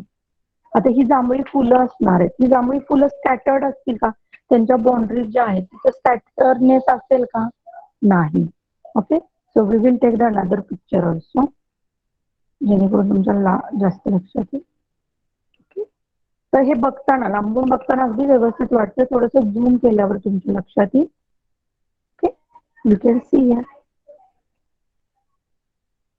थोडंसं तुम्ही पण तुमच्या मोबाईलवर झूम करून बघा, तर तुम्हाला स्क्वेअर जास्त दिसतील. ओके, तर तुमचं जे पिक्चर आहे ते पिक्चर फॉर्म होताना कंटिन्युटी जी आहे रिअल ऑब्जेक्टची, ती कुठं काय झालेली आहे, नाहीशी झालेली तुम्हाला पाहायला मिळते. मग हे कसं दिसतं आपल्याला, तर आपला प्रत्येक जो पार्ट आहे रिअल ऑब्जेक्टचा, that is going to convert in to the pixel. Pixel म्हणजे पॉइंट. कम्प्युटरवर जर तुम्ही एक पॉइंट दिला, that point is called as the pixel. Okay, तर एक स्क्वेअर जर कन्सिडर केला, दिसतंय का सगळ्यांना? थोडस मला सांगा. Yes, ma'am. Yes, Very ma'am. well. दिसतंय आपल्याला. Okay, Yes, ma'am. This हा. ma'am. This मुलांना दिसतंय का, बॉईजला? Yes, ma'am. Okay, Yes, ma'am. म्हणजे तुम्ही पेंट तुमच्या इथं पण ओपन करून बघू शकता. तर आपल्या इमेजेस मध्ये बघा, छोटे छोटे स्क्वेअर दिसतात. तर हे स्क्वेअर काय आहे? So this square is called as the pixel. ह्याला काय म्हणलं जातं? पिक्सल्स असं म्हणलं जातं. मग एक्झॅक्टली पिक्सलचे डेफिनेशन असं लिहिणार का की स्क्वेअर बॉक्स आहे मग त्याला आपण पिक्सल म्हणतो, असं नाही म्हणतायत. तर पिक्सलची डेफिनेशन काय आहे? Pixel is the smallest addressable unit of an image. It is the element of an image. आपल्या इमेजची काय आहे? ते एक इलेमेंट आहे, एक पार्ट आहे. ओके, आणि it is non as the picture element. आणि ह्या पिक्चर इलेमेंटचा शॉर्ट फॉर्म जो आहे तो काय केलेला आहे? पिक्चर मधलं पिक घेतलंय आणि इलेमेंट मधलं EL घेतलंय, त्यामुळे it is called as the pixel. कळालं सगळ्यांना पिक्सल काय आहे? Yes, ma'am. Yes, ma'am. Yes, ma'am. Yes, ma'am.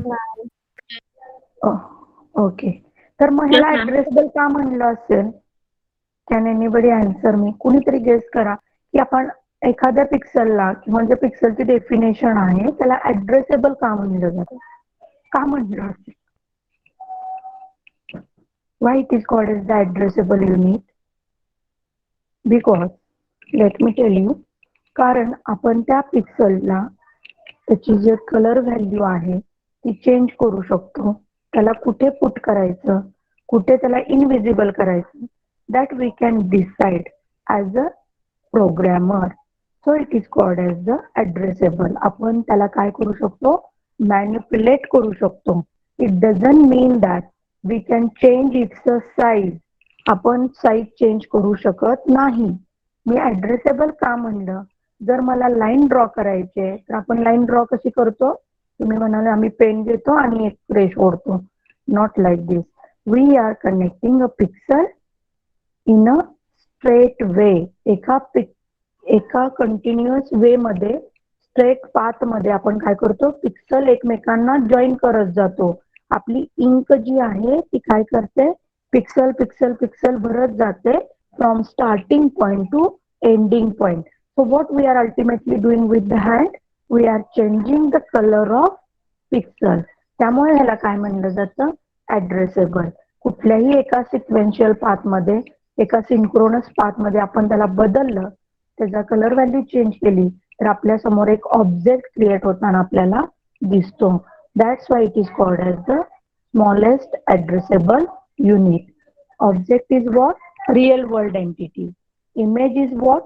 Representation of real world entity. Pixel is what? Part of a image. Okay?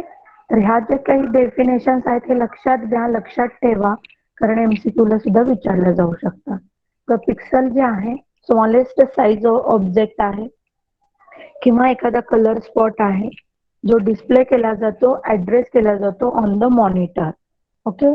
आता ह्याला 2 डायमेन्शनल ग्रिड का म्हणलं जात असेल, कारण ह्याला 2 डायमेन्शन आहेत. कशा 2 डायमेन्शन आहे, पुन्हा एकदा चेक करूयात किंवा बघूयात with the help of paint. बघा, जर मला एखादा पॉइंट द्यायचा आहे, जसं की मी इथे एक पॉइंट दिला. ओके, दिसतोय सगळ्यांना? नाही दिसत आहे बऱ्याच जणांना. दिसत होता? ओके, कलर व्हॅल्यू चेंज करू आणि थोडीशी त्याची साईज वाढवूयात. ओके, आता दिसतोय रेड कलरचा पॉइंट? Yes, ma'am. काय केलं आपण बघा, लक्षात घ्या की आपण एक पिक्सल दिला, पण ते पिक्सल देण्यासाठी 2 डायमेन्शनल का म्हणले ह्याचं आपण आता बघतोय. ओके, तर हा 2 डायमेन्शनल साठी आपली जी मॉनिटरची स्क्रीन असते, मॉनिटर स्क्रीन म्हणजे नाही की तुम्हाला कॉम्प्युटरच हवा आहे, तुमच्या मोबाईलच्या स्क्रीनला सुद्धा आपण काय म्हणू शकतो, मॉनिटर. कारण की ते काय आहे, आपल्याला तिथं डिस्प्ले होते. Monitor main purpose is what, to display something. Okay, तर त्यासाठी आपल्याकडे काय आहे, स्क्रीन आहे. जी स्क्रीन आहे ती आपली हॉरिझॉन्टल पिक्सल्स आणि व्हर्टिकल पिक्सल्स मध्ये डिवाइड झालेली असते. मग जेव्हा तुम्ही एखादा पॉइंट देता, when you are giving a single point, त्याची स्वतःची एक काय असते,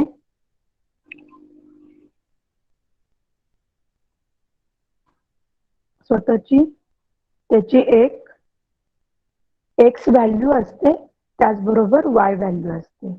ओके, आता ही जर व्हॅल्यू आपण घेतली,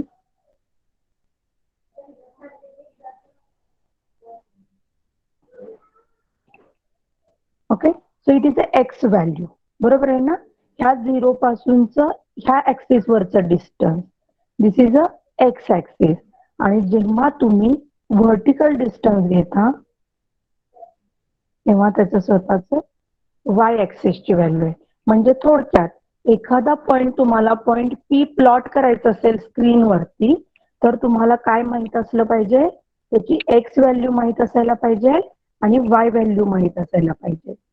we are talking about a single pixel, एका पिक्सल बद्दल आपण बोलतोय, कलर बद्दल अजून बोलत नाही. तर जेव्हा तुम्ही पिक्सल स्क्रीनवर प्लॉट करताय तेव्हा त्याच्या मॉनिटरच्या लेफ्ट साइड कडून त्याची जी एक्स ऍक्सिसची व्हॅल्यू ती आणि वाय ऍक्सिस वरची म्हणजे टॉप कडून किंवा बॉटम कडून आपल्याला त्याची हाईट ही माहित असली पाहिजे. आता आपण जनरली मॅथ्स मध्ये काय करतो, खालून धरतो हाईट, पण आपल्याला इथून पुढे कम्प्युटर वरती जर एखादा पिक्सल प्लॉट करायचा असेल, we need to focus on the top left corner.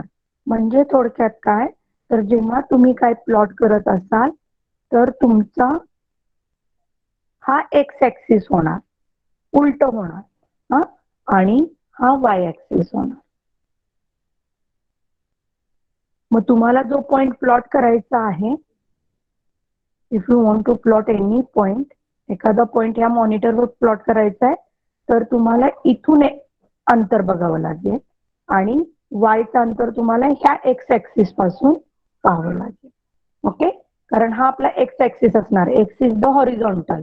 तर वरचा टॉप जो आहे तो आपला एक्स आणि व्हर्टिकली लेफ्ट जो आहे तो आपला काय आहे, वाय ऍक्सिस राहणार आहे.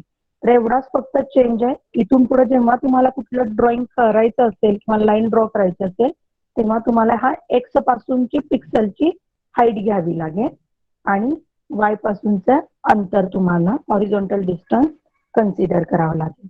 ओके, तर आपला जो 0 पॉइंट आहे, जो की इथं असतो, हिअर इज अ 0 0, एक्स पण 0 आहे, वाय पण 0 आहे. That is in the monitor किंवा ग्राफिक्स मध्ये ते आपल्याला इथं पाहायला मिळतं.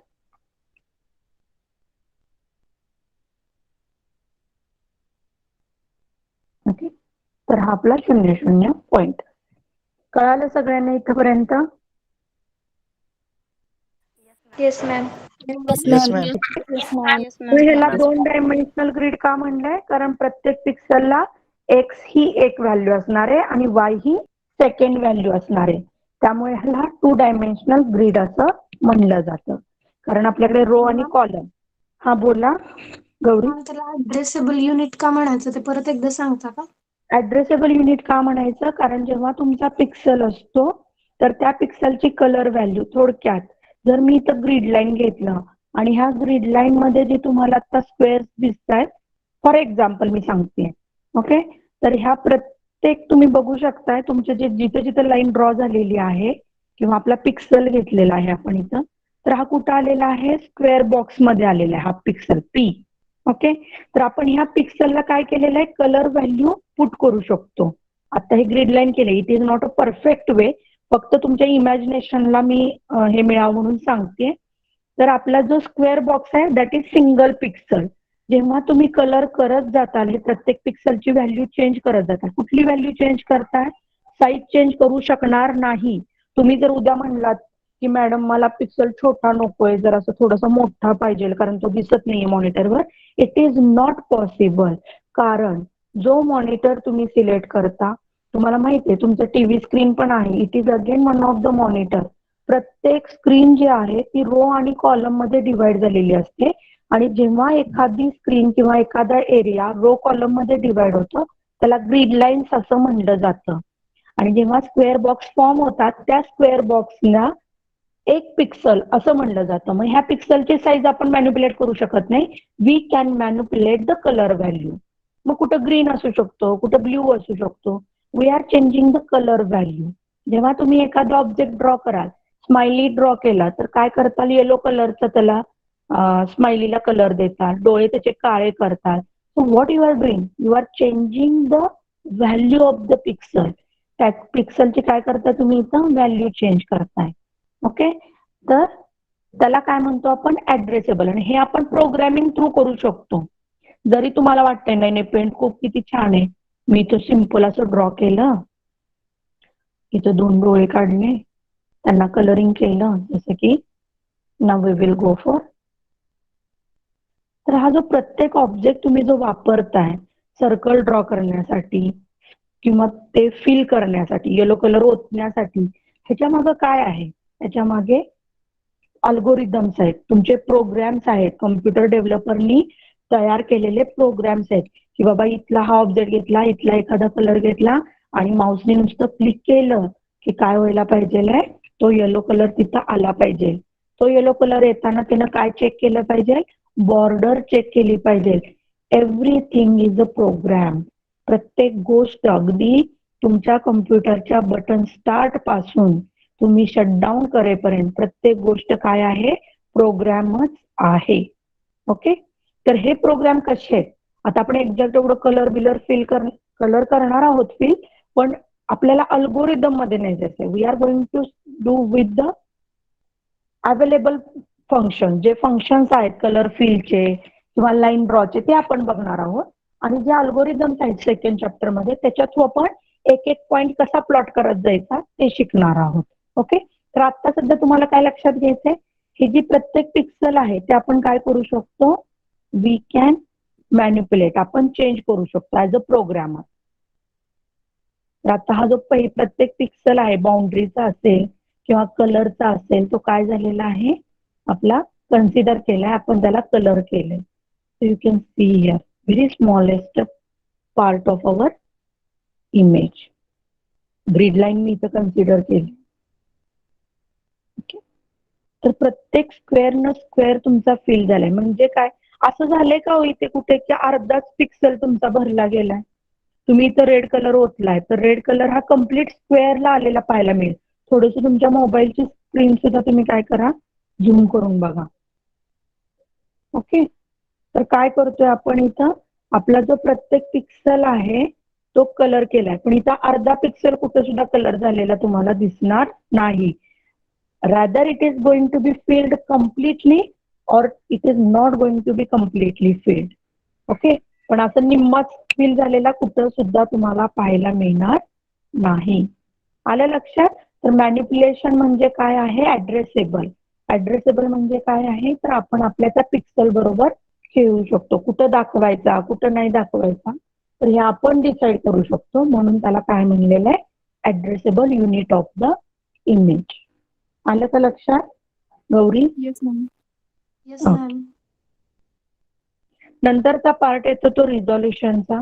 बऱ्याच जणांना माहित असतं, बरेच जण एकमेकांना क्वेश्चन विचारतात की अरे तुझं जे स्क्रीनची क्वालिटी ती छान आहे, खूप क्लिअर पिक्चर दिसतंय, काय रिझॉल्युशन आहे. So that is what that we need to see here. तर जेवढे मॅक्सिमम नंबर ऑफ पिक्सल तुमची स्क्रीन सपोर्ट करते that is called as the resolution. Pixel म्हणजे काय आहे, इमेजचा स्मॉलेस्ट पार्ट. मॅक्सिमम नंबर जेवढी तुमची स्क्रीन सपोर्ट करते त्याला काय म्हणलं जातं, रिझॉल्युशन असं म्हणलं जातं. ओके, तर तिथं दोन टाइप्स आहेत, इमेज रिझॉल्युशन आणि स्क्रीन रिझॉल्युशन. इमेज रिझॉल्युशन म्हणजे काय की प्रत्येक पिक्सलचं स्पेसिंग इमेज कॅप्चर केल्यानंतर त्या इमेजला फॉर्म करायला लागणारे जे काही पिक्सल्स आहेत त्यांच्या स्पेसिंग बद्दल जर आपण बोलत असू that is called as the image resolution. Okay, तर in normal PC monitor it ranges between 25 to 80 pixel per inch. एका इंच मध्ये तुम्हाला 25 पिक्सल्स पाहायला मिळतील किंवा मॅक्सिमम 80 पिक्सल्स पाहायला मिळतील. एका इंच बद्दल बोलतोय. तुमच्या इमेजची जर 1 इंच आपण कन्सिडर केलं तर त्या 1 इंच मध्ये मिनिमम 25 ते मॅक्सिमम 80 एवढे पिक्सल्स तुमचे तिथे एका इंचामध्ये अवेलेबल असतात. तर हे झाले इमेज रिझॉल्युशन. स्क्रीन रिझॉल्युशन म्हणजे काय, number of distinct pixels in each dimension that can be displayed. तर आपलं जी स्क्रीन आहे, मग तुमचं मोबाईलचं स्क्रीन असेल, जेवढ्या पार्टवर तुम्हाला आता तुमचं काही इंटरफेस प्रेझेंट होतोय दिसतोय, तर ते प्रत्येक पार्ट मध्ये काय आहे, तर आपलं स्क्रीन रिझॉल्युशन आहे. तिथं सुद्धा जसं आपण आता ग्रीड लाईन्स पाहिलं होतं त्या पद्धतीनं काय आहे, आपली स्क्रीन ही रो आणि कॉलम मध्ये डिवाइड झालेली आहे. तर प्रत्येक मॅक्सिमम नंबर ऑफ पिक्सल जेवढे असतील तुमच्या स्क्रीनचे it is called as the screen resolution.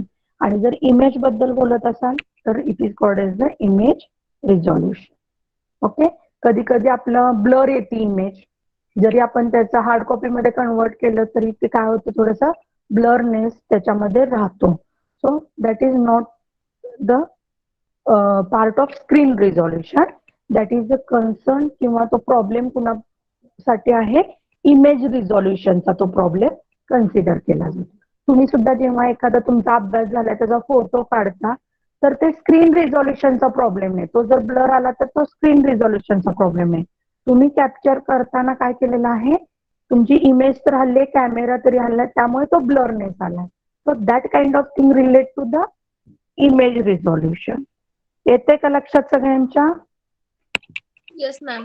Yes ma'am. Yes, ma'am. Yes, ma'am. Yes, ma'am. बघा आतापर्यंत आपण काय काय पाहिले, कम्प्युटर ग्राफिक्स म्हणजे काय, तर एखादी प्रोसेस क्रिएट करणं, म्हणजे ही प्रोसेस आहे की ज्याच्यातून आपण ऑब्जेक्ट क्रिएट करू शकतो, मॅन्युप्युलेट करू शकतो, स्टोअर करू शकतो आणि डिस्प्ले करू शकतो. तर जी इमेज आपल्याला दाखवायची किंवा तयार करायची त्यासाठी जे बेसिक टर्म्स आहेत त्या म्हणजे ऑब्जेक्ट आहे. ऑब्जेक्ट म्हणजे रिअल वर्ल्ड एंटिटी. इमेज म्हणजे representation of real world entity. Pixel is part of image, not part of object. पुन्हा एकदा लक्षात घ्या, नाहीतर तुम्ही आरशासमोर उभा राहताल आणि म्हणताल बघा माझ्या अंगावर किती पिक्सल्स आहेत. It doesn't mean that. Pixels म्हणजे काय आहे तर तुम्ही तुमचा फोटो घ्या आणि त्याच्यामधले पिक्सल्स काउंट करा. It is okay. पण रिअल ऑब्जेक्टला पिक्सल्स असतात का? नाही. पिक्सल्स कुणाला असणार आहे? For the image. Image is what? Representation of real object. Okay, थोडस रिलेटेड लक्षात ठेवा, तुमच्या लक्षात राहते. आणि रिझॉल्युशन म्हणजे काय? Maximum number of pixels in the image or the screen. Image related असेल, it is called as the image resolution. If it is related to the screen, it is called as the screen resolution. And the last term is the aspect ratio. Aspect ratio म्हणजे काय आहे? The ratio of the number of x pixel to the y pixel. म्हणजे कधी कधी आपला mobile आपण horizontal hold करतो, कधी व्हर्टिकल होल्ड करतो. सेम थिंग लॅपटॉपला आपल्याला हॉरिझॉन्टल व्ह्यू जास्त असतो दॅन द व्हर्टिकल, कारण थोडस लँडस्केप टाईपचं आपलं ओरिएंटेशन राहतं टॅबलेटचं किंवा लॅपटॉपचं. तर त्याच्यानुसार नंबर ऑफ एक्स पिक्सल्स आणि वाय पिक्सलचा जो रेशो आहे that is called as the aspect ratio. आणि त्याच्यानुसार रिझॉल्युशन बेस्ड असतं किंवा तुम्ही ऍस्पेक्ट कॅल्क्युलेट करू शकता. बघा, रिझॉल्युशन जेव्हा 320 आहे, 320 बाय 200 म्हणजे एक्स पिक्सल्स किती आहेत? हॉरिझॉन्टल पिक्सल्स हे 320 आहेत, व्हर्टिकल 200 आहेत. आणि टोटल नंबर ऑफ पिक्सल्स किती कसे कॅल्क्युलेट केले? ह्या दोघांच्या मल्टिप्लिकेशन.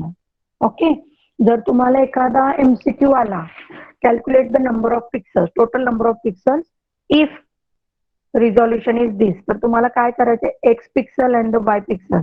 तर तुम्हाला काय करायचं आहे? तर ह्या पद्धतीनं रिझॉल्युशन किंवा नंबर ऑफ पिक्सल्स कॅल्क्युलेट करायचे. जर तुम्हाला एक्स रिझॉल्युशन आणि वाय रिझॉल्युशन दिलं, aspect ratio has been calculated like this. It is divided by the 40. तर 8/5 तुमचं हे रिझॉल्युशन आहे, त्याला भाग घालवलेला आहे आणि असे फ्रॅक्शन मध्ये तुमचं किंवा आपण काय म्हणतो त्याला अपूर्णांकामध्ये तुमचे नंबर्स कॅल्क्युलेट केले. So this is the aspect ratio आणि ह्या पद्धतीने तुम्ही रिझॉल्युशन कॅल्क्युलेट करू शकता. ओके, इथपर्यंत कळाले? हा पार्ट एवढा महत्वाचा नाहीये. टेबल मी जो दिलाय तो काय पार्टच करायला पाहिजे किंवा येणारच आहे असं काही नाहीये. It is for your kind information. त्याचे वेगवेगळे रिझॉल्युशन आपल्या स्क्रीन मध्ये अवेलेबल आहेत. ओके, कुणाला काही डाऊट आहे का इथे? No, ma'am. Ma'am screen resolution आणि इमेज रिझॉल्युशन मध्ये एकदा डिफरन्स काय सांगता का? ओके, हा, बाकी मुलांमध्ये कुणाला काही डाऊट आहे का? No ma'am. ओके,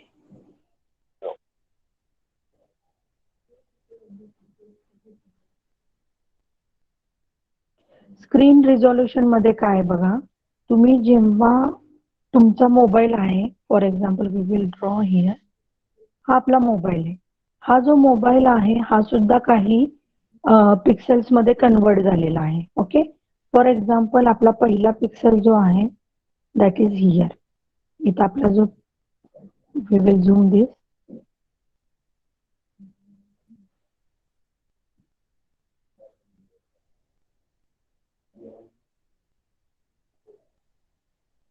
पहिला पिक्सेल आपण इथे दिले. Okay, so if this is a first pixel, then sorry sequentially given, this is a second, this one is the third. तर अशा पद्धतीने काय आहेत, जे काही पिक्सेल्स आहेत, आता हे हॉरिझॉन्टल पिक्सेल्स आहेत. जर मी इथपर्यंत ड्रॉ केलं तर हे काय झालं, from start to end for a single row झाले, एका रो साठी. तसंच करत करत करत तुम्ही कुठपर्यंत आला? इथपर्यंत आलात. Okay, if it is a last row of our screen. तर ह्या पद्धतीने आपण काय करतोय? Again this is going to form up to the end of the same. तर हे जे नंबर ऑफ पिक्सेल्स आहेत आपल्या एका स्क्रीनवर, किती पिक्सेल्स आहेत? It is called as the screen pixel. Okay, and second thing is what?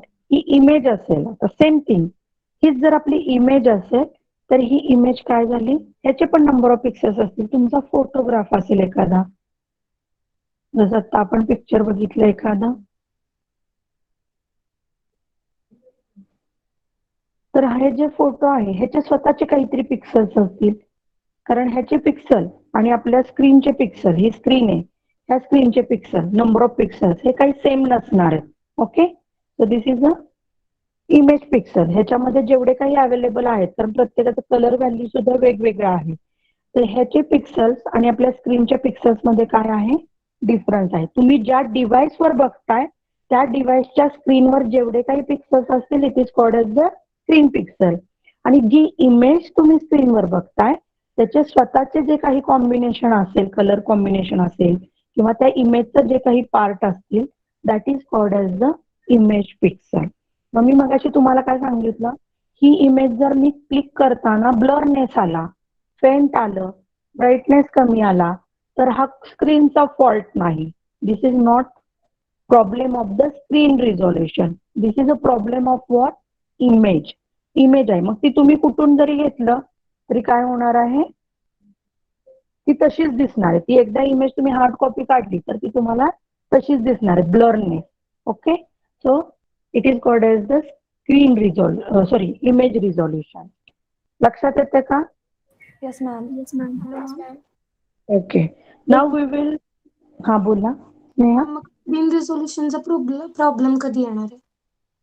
Screen रेझोल्युशनचा problem मग तुम्हाला कसं होतं की तुम्ही जसं आपण आता बघता टीव्ही वरती आपल्याला HD आणि सिम्पल मध्ये आपण हे करतो, येते का लक्षात? जेव्हा तुम्हाला HD क्वालिटी बघायची असेल त्यावेळेस तुमचा स्क्रीन रिझोल्युशनचा प्रॉब्लेम येतोय. म्हणजे थोडक्यात क्वालिटीला मॅच होणारं तुमचं टेलिव्हिजन पाहिजे. जर तुम्ही आता कॅथोड रे ट्यूबवर म्हणजे CRT टीव्ही वरती, CRT टीव्ही म्हणजे तुम्ही कम्प्युटर पण बघितले असतील किंवा टेलिव्हिजन पण असेल की बॅक साईडला त्याला बल्कीनेस जास्त असतो. ओके, तर तसे टेलिव्हिजन काय करतात मॅक्सिमम आता HD क्वालिटीला सपोर्ट करत नाहीत. मग त्याच्या ऐवजी तुम्ही LCD LED अशी जर स्क्रीन किंवा टेलिव्हिजन किंवा तुमच्या मॉनिटरची स्क्रीन जर सिलेक्ट केली, it is going to be comfortable with HD quality also. Okay, okay ma'am. Next part is the frame buffer. Frame buffer मध्ये काय आहे बघा, ही जी पिक्चर डेफिनेशन आहे. आता थोडक्यात आता आपण काय करतोय, इमेज क्वालिटी बद्दल बोलणार आहोत फ्रेम बफर मध्ये.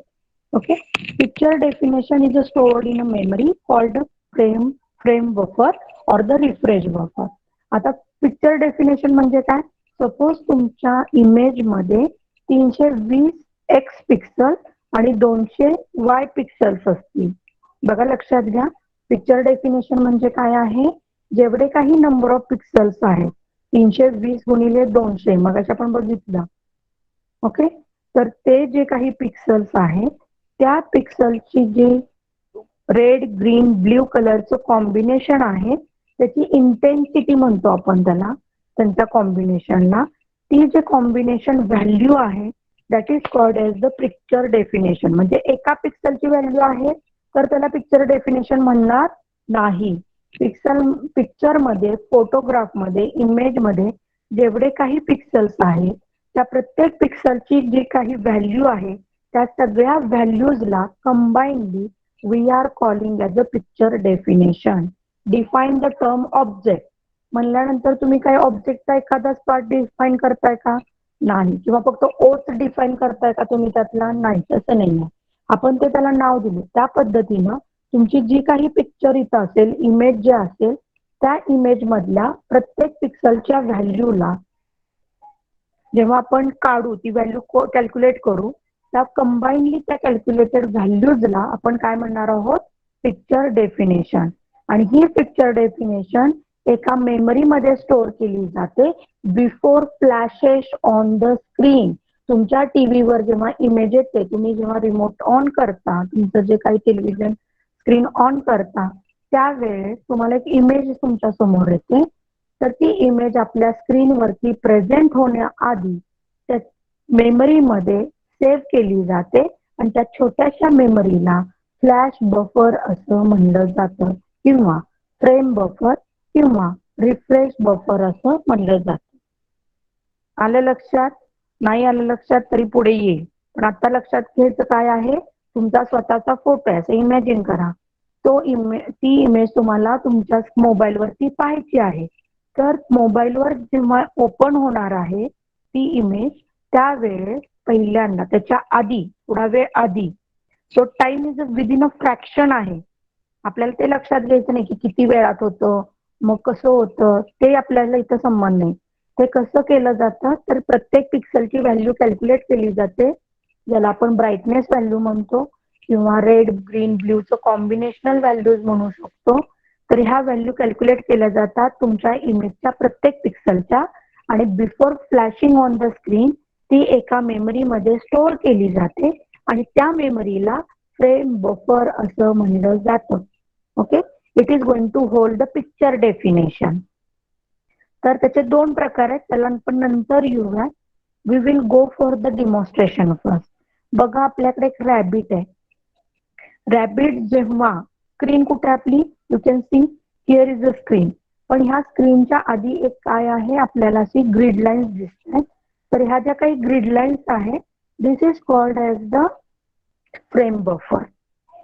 ही फ्रेम बफरची साईज केवढी असते, तुमच्या स्क्रीनचं जेवढं रिझॉल्युशन असेल ना, इक्वल नंबर आहे. तुमचं काही स्क्रीन असेल त्या स्क्रीनच्या रिझॉल्युशन नुसार तेवढ्याच नंबर ऑफ पिक्सलची काय असते, फ्रेम बफर असते. त्यातल्या प्रत्येक पिक्सल, आता यातला जो स्क्वेअर आहे प्रत्येक, तो आपण काय कन्सिडर करू, एक पिक्सल. आणि आता आपल्या फ्रेम बफरची साईज ही आहे. आपल्याला काय दाखवायचंय, रॅबिट दाखवायचं. तर आपला कान जो आहे रॅबिटचा, त्याची कलर व्हॅल्यू कुठं स्टोअर झाली, पहिल्या सेलमध्ये, पहिल्या बॉक्समध्ये स्टोअर झाली. परत त्याच्या शेजारच्या पिक्सलची व्हॅल्यू त्याच्या शेजारच्या बॉक्समध्ये स्टोअर झाली. So similarly it is going to be store on the frame buffer. आता हे तसं चिकटणार आहे का फ्रेम बफर मध्ये, नाही. तर त्याच्या प्रत्येक पिक्सलची व्हॅल्यू कॅल्क्युलेट केली जाते आणि ती ह्या प्रत्येक बॉक्समध्ये स्टोअर केली जाते. ओके, तर ह्या पद्धतीनं ज्या व्हॅल्यूज आहेत त्या व्हॅल्यूज काय होतात, फ्रेम बफर मध्ये स्टोअर होतात. आपण मग हे रॅबिटचं चित्र इथं दाखवू शकलो नसतो का, नाही. हे रॅबिट आहे तसं स्टोअर होणार नाही. त्याची जी व्हॅल्यू आहे, ह्या पिक्चरची जी कम्प्लीट डेफिनेशन आहे, ती आपल्या मेमरीमध्ये फ्रेम बफर मध्ये काय केली जाते, स्टोअर केली जाते. वन्स इट इज कम्प्लिटेड, आपल्या स्क्रीनवरती ती मॅप केली जाते. पहिला बॉक्स स्क्रीनच्या पहिल्या पिक्सलला मॅप केला जातो. दुसरा फ्रेम बफरचा पिक्सल हा स्क्रीनच्या दुसऱ्या पिक्सलला मॅप केला जातो. असं प्रत्येक पिक्सल हे काय केलं जातं, आपल्या स्क्रीनच्या प्रत्येक पिक्सलला मॅप केलं जातं आणि मग बरोबर त्या लोकेशनला काय होतं, ते चित्र आपल्याला दिसायला सुरुवात होते. आलं लक्षात?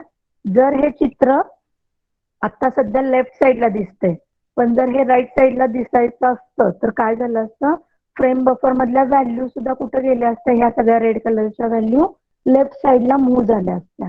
ओके, म्हणजे जेवढ्या एरियात तुम्ही तुमचं पिक्चर तुम्हाला शो करायचंय, डिस्प्ले करायचंय, तेवढेच पिक्सल्स फक्त काय केले जातात, इल्युमिनेट केले जातात. त्यांना इंटेन्सिटी व्हॅल्यू प्रोव्हाइड केली जाते. ओके, येते लक्षात? जेव्हा तुम्ही चित्र बघताय, तुमच्या कम्प्लीट स्क्रीनवर बघताय, पण काय केलं जातंय, प्रत्येक पिक्सलला ती इमेजची प्रत्येक पिक्सल व्हॅल्यू ही अटॅच केली जाते. थोडक्यात रोल नंबर 1 ला पहिला बेंच, रोल नंबर 2 ला सेकंड बेंच. त्यामुळे मला लक्षात ठेवावं लागणार नाही की पहिला बेंचवर बसणाऱ्याचा रोल नंबर किती आहे. तर ह्या पद्धतीने ते काय करतात, फ्रेम बफरचा पहिला पिक्सल आणि स्क्रीनचा पहिला पिक्सल हे मॅप करतात. तिथं जर 0 व्हॅल्यू असेल म्हणजे तिथं इमेज डिस्प्ले होणार नाही, तो पिक्सल इल्युमिनेट केला जाणार नाही, त्याची कलर व्हॅल्यू चेंज होणार नाही. ओके, तर राहिलेले जिथं फक्त इमेज दाखवायचे तेवढेच फक्त पिक्सल त्या त्या अप्रोप्रिएट कलरनी इल्युमिनेट केले जातात. तर त्यासाठी आपल्याला RGB रेड ग्रीन ब्ल्यू कलरचं कॉम्बिनेशन वापरावं लागतं. पूर्वी ब्लॅक अँड व्हाईट फिल्म असायच्या, तर त्यावेळेस हे RGB कलर कॉम्बिनेशन आपण यूज करत नव्हतो. फ्रेम बफर त्या पद्धतीनं आपल्या जरी त्या एखाद्या हिरोईननी कलरफुल साडी नेसली असली तरी सुद्धा ब्लॅक अँड व्हाईट टीव्हीवर आपल्याला काय दिसत होतं, it is not having any kind of a colour. Black आणि व्हाईट मध्येच ते आपल्याला कन्वर्ट झालेलं बघायला मिळत होतं, कारण त्यावेळेस RGB कनेक्टेड नव्हतं. Okay, then they have done evolution आणि मग ह्या पद्धतीनं कलर कॉम्बिनेशन आपल्याकडे आलेलं आहे. तर थोडक्यात बघूयात, पुन्हा एकदा आपण मागे आलोय. पिक्चर डेफिनेशन आहे जी मेमरीमध्ये सेव्ह होते आणि त्या मेमरीला काय म्हणतात, फ्रेम बफर किंवा रिफ्रेश बफर म्हणतात.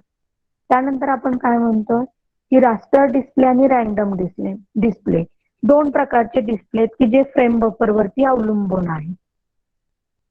जेव्हा तुम्ही तुमचे पिक्सल हे इंडिव्हिज्युअल पिक्सल मेमरीमध्ये सेव्ह करता त्या प्रकारच्या डिस्प्लेला रास्टर डिस्प्ले असं म्हणलं जातं. जसं मी तुम्हाला मगाशी सांगितलं, फ्रेम बफरच्या पहिल्या पिक्सलची व्हॅल्यू स्क्रीनच्या पहिल्या पिक्सलला मॅप केलेली असते, मॅच केलेली असते, तर त्याला काय म्हणतात, रास्टर डिस्प्ले. आणि रॅन्डम डिस्प्ले म्हणजे काय, जी तुमची पिक्चर डेफिनेशन आहे ती कमांडद्वारे केलेली असते.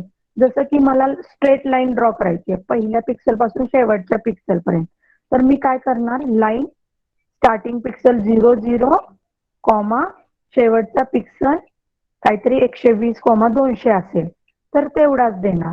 म्हणजे थोडक्यात ही सुरुवातीचा पॉइंट आणि लास्ट पॉइंट दिला, मध्ये लाईन ड्रॉ करण्याचं काम कुणाचं आहे, माझ्या कमांडचं आहे, लाईन कमांड दिली मी. तर ह्या दोन पद्धतीनं तुमचं पिक्चर हे स्क्रीनवरती दिसतं. जरी पुन्हा एकदा सांगते, डिव्हाइस कोणतंही वापरा, ज्या डिव्हाइसला स्क्रीन आहे, आता उद्या म्हणताल मिक्सर वापरतोय आम्हाला दिसत नाही आम्ही, इट्स नॉट लाईक दिस. ज्या डिव्हाइसला स्क्रीन आहे त्या स्क्रीनसाठी आपण बोलतोय. तर प्रत्येक डिव्हाइस अशा डिस्प्ले स्क्रीन डिव्हाइसेसच्या मागे फ्रेम बफर नावाची मेमरी असते जी दोन पद्धतीनं काम करते. प्रत्येक पिक्सलची व्हॅल्यू स्टोअर करते किंवा कमांडद्वारा व्हॅल्यू स्टोअर करते. जर प्रत्येक पिक्सलची इंडिव्हिज्युअल व्हॅल्यू स्टोअर होत असेल तर त्या डिस्प्ले डिव्हाइसेसला रास्टर डिस्प्ले डिव्हाइसेस म्हणलं जातं. आणि जर कमांड थ्रू व्हॅल्यू स्टोअर होत असेल तर त्याला रॅन्डम डिस्प्ले म्हणलं जातं. जसं मला रेक्टँगल ड्रॉ करायचं आहे तर मी 4 वेळा लाईनचं फंक्शन घेईन, 4 वेळेस लाईन कमांड लिहून काढेन. ओके, तर त्यावेळेस माझा डिस्प्ले कुठला आहे, रॅन्डम डिस्प्ले आहे असं आपण कन्सिडर करतो. तर जेव्हा सीन तुमचा डिस्प्ले होतो बघा, रास्टर डिस्प्ले एखादा एक्झाम्पल सांगा ना. काय म्हणलात श्रेया, मला कळालं नाही. रास्टर डिस्प्लेचं एखादं एक्झाम्पल सांगा ना. रास्टर डिस्प्ले म्हणजे आता मी जे तुम्हाला दाखवलं, पिक्सल बाय पिक्सल व्हॅल्यू तुमचं स्टोअर केले जाते. तुमचं CRT आपल्याला परत डिव्हाइसेस म्हणून एक पॉइंट आहे ह्याच्यामध्ये सिलेबसमध्ये, त्यावेळेस तुम्हाला रास्टर स्कॅन डिस्प्ले डिव्हाइसेस आणि रॅन्डम स्कॅन डिस्प्ले डिव्हाइसेस, ज्याच्यामध्ये LCD आणि CRT ह्या दोन डिस्प्ले डिव्हाइसेस किंवा अजून आहेत प्लाझ्मा पॅनल वगैरे असे काही डिव्हाइसेस आहेत ते तिथं तुमचे जास्त डिटेलमध्ये कव्हर केलं जाईल. आता फक्त काय लक्षात ठेवा की दोन प्रकार असतात आपल्या स्क्रीनचे, एक रास्टर डिस्प्ले आणि एक रॅन्डम डिस्प्ले.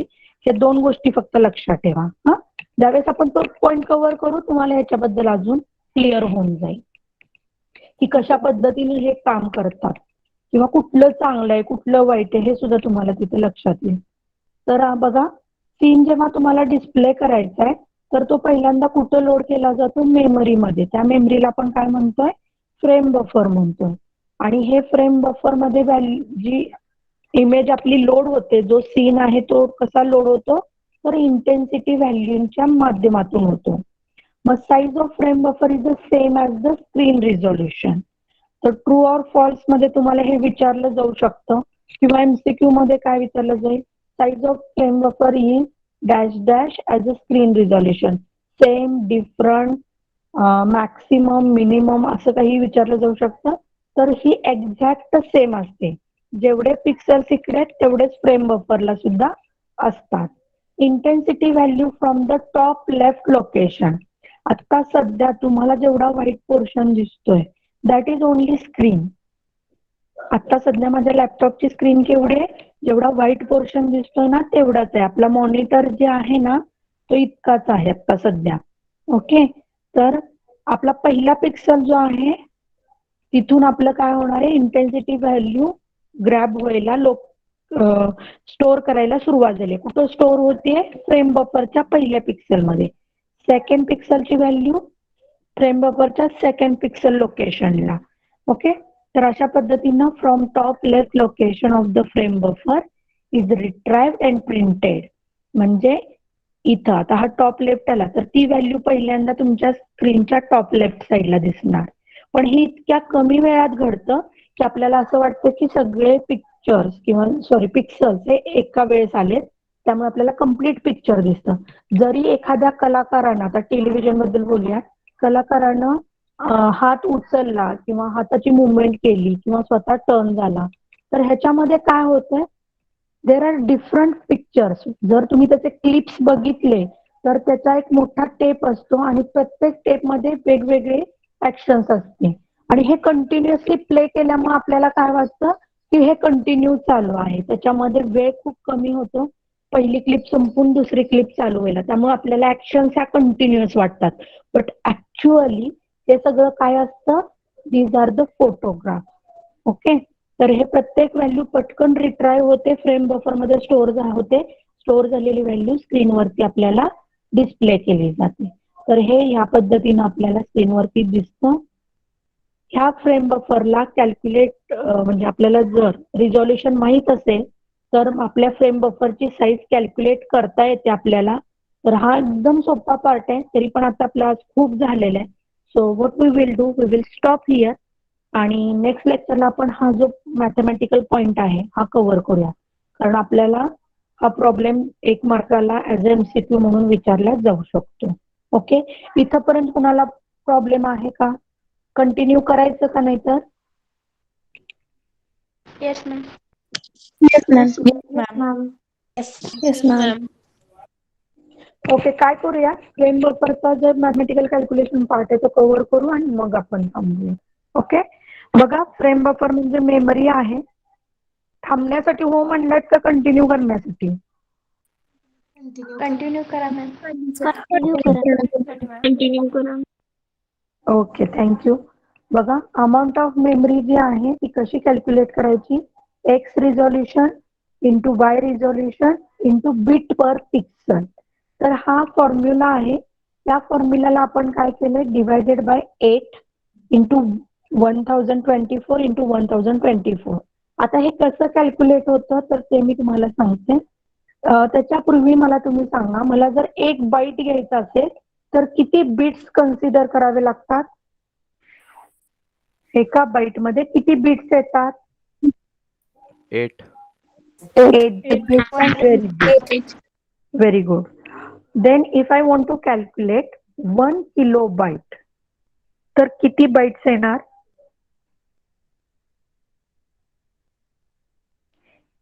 आता किलोबाईट म्हणण्यापेक्षा मी असं म्हणते 1 KB मध्ये किती बाइट्स असणार? 8000.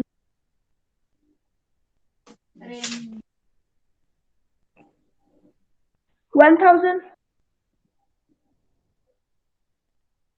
I will write here. बघा 8000. मुलांमध्ये 8,000.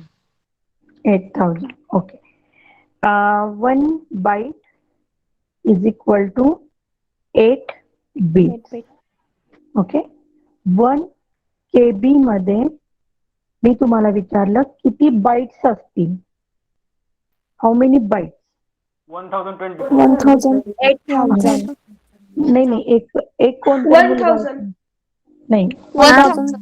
Shall I? 1024. हा, this is correct. One boy has answered. What is name? 1024 bytes. Okay, as a computer student you must recall this, you must remember this. एका KB मध्ये 1024 bytes असतात. एका MB मध्ये किती KB असतात? 1024. Very good. 1024 KB. I'm not talking about the bytes. KB. And again 1 terabyte sorry 1 GB is equal to 1 GB is equal to 1024 1024 MB. MB.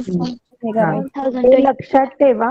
आता सध्या मी तुम्हाला हे का विचारलं, it is very relate to our formula, कारण आपल्याला memory in MB काढायची आहे. तर मेमरी MB मध्ये काढण्यासाठी आपल्याला कुठपर्यंत गरजेचे आहेत, हे 3 व्हॅल्यूज गरजेचे आहेत. 8, 1024, 1024 आणि 1 MB कॅल्क्युलेट करण्यासाठी आपल्याला आलेल्या कॅल्क्युलेशनला तेवढ्या व्हॅल्यूनं काय करावं लागले, डिवाइड करावं लागले. कळला का हा फॉर्म्युला तुम्हाला? एक्स रिझोल्युशन म्हणजे काय, एक्स पिक्सेल्स, तुमचे हॉरिझॉन्टल पिक्सेल्स किती आहेत ते पिक्सेलचे नंबर. वाय रिझोल्युशन म्हणजे व्हर्टिकल पिक्सेल किती आहेत ते, त्याला गुणिले बीट पर पिक्सल, एका बीट मध्ये किती पिक्सल आहेत ते. आणि ह्या सगळ्यांना MB मध्ये कन्वर्ट करण्यासाठी 8 गुणिले 1024 गुणिले 1024. लक्षात आलं आपण हे का डिवाइड केलंय?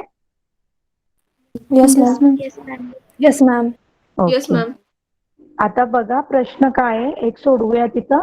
Suppose a system has a resolution 1280 by 1280.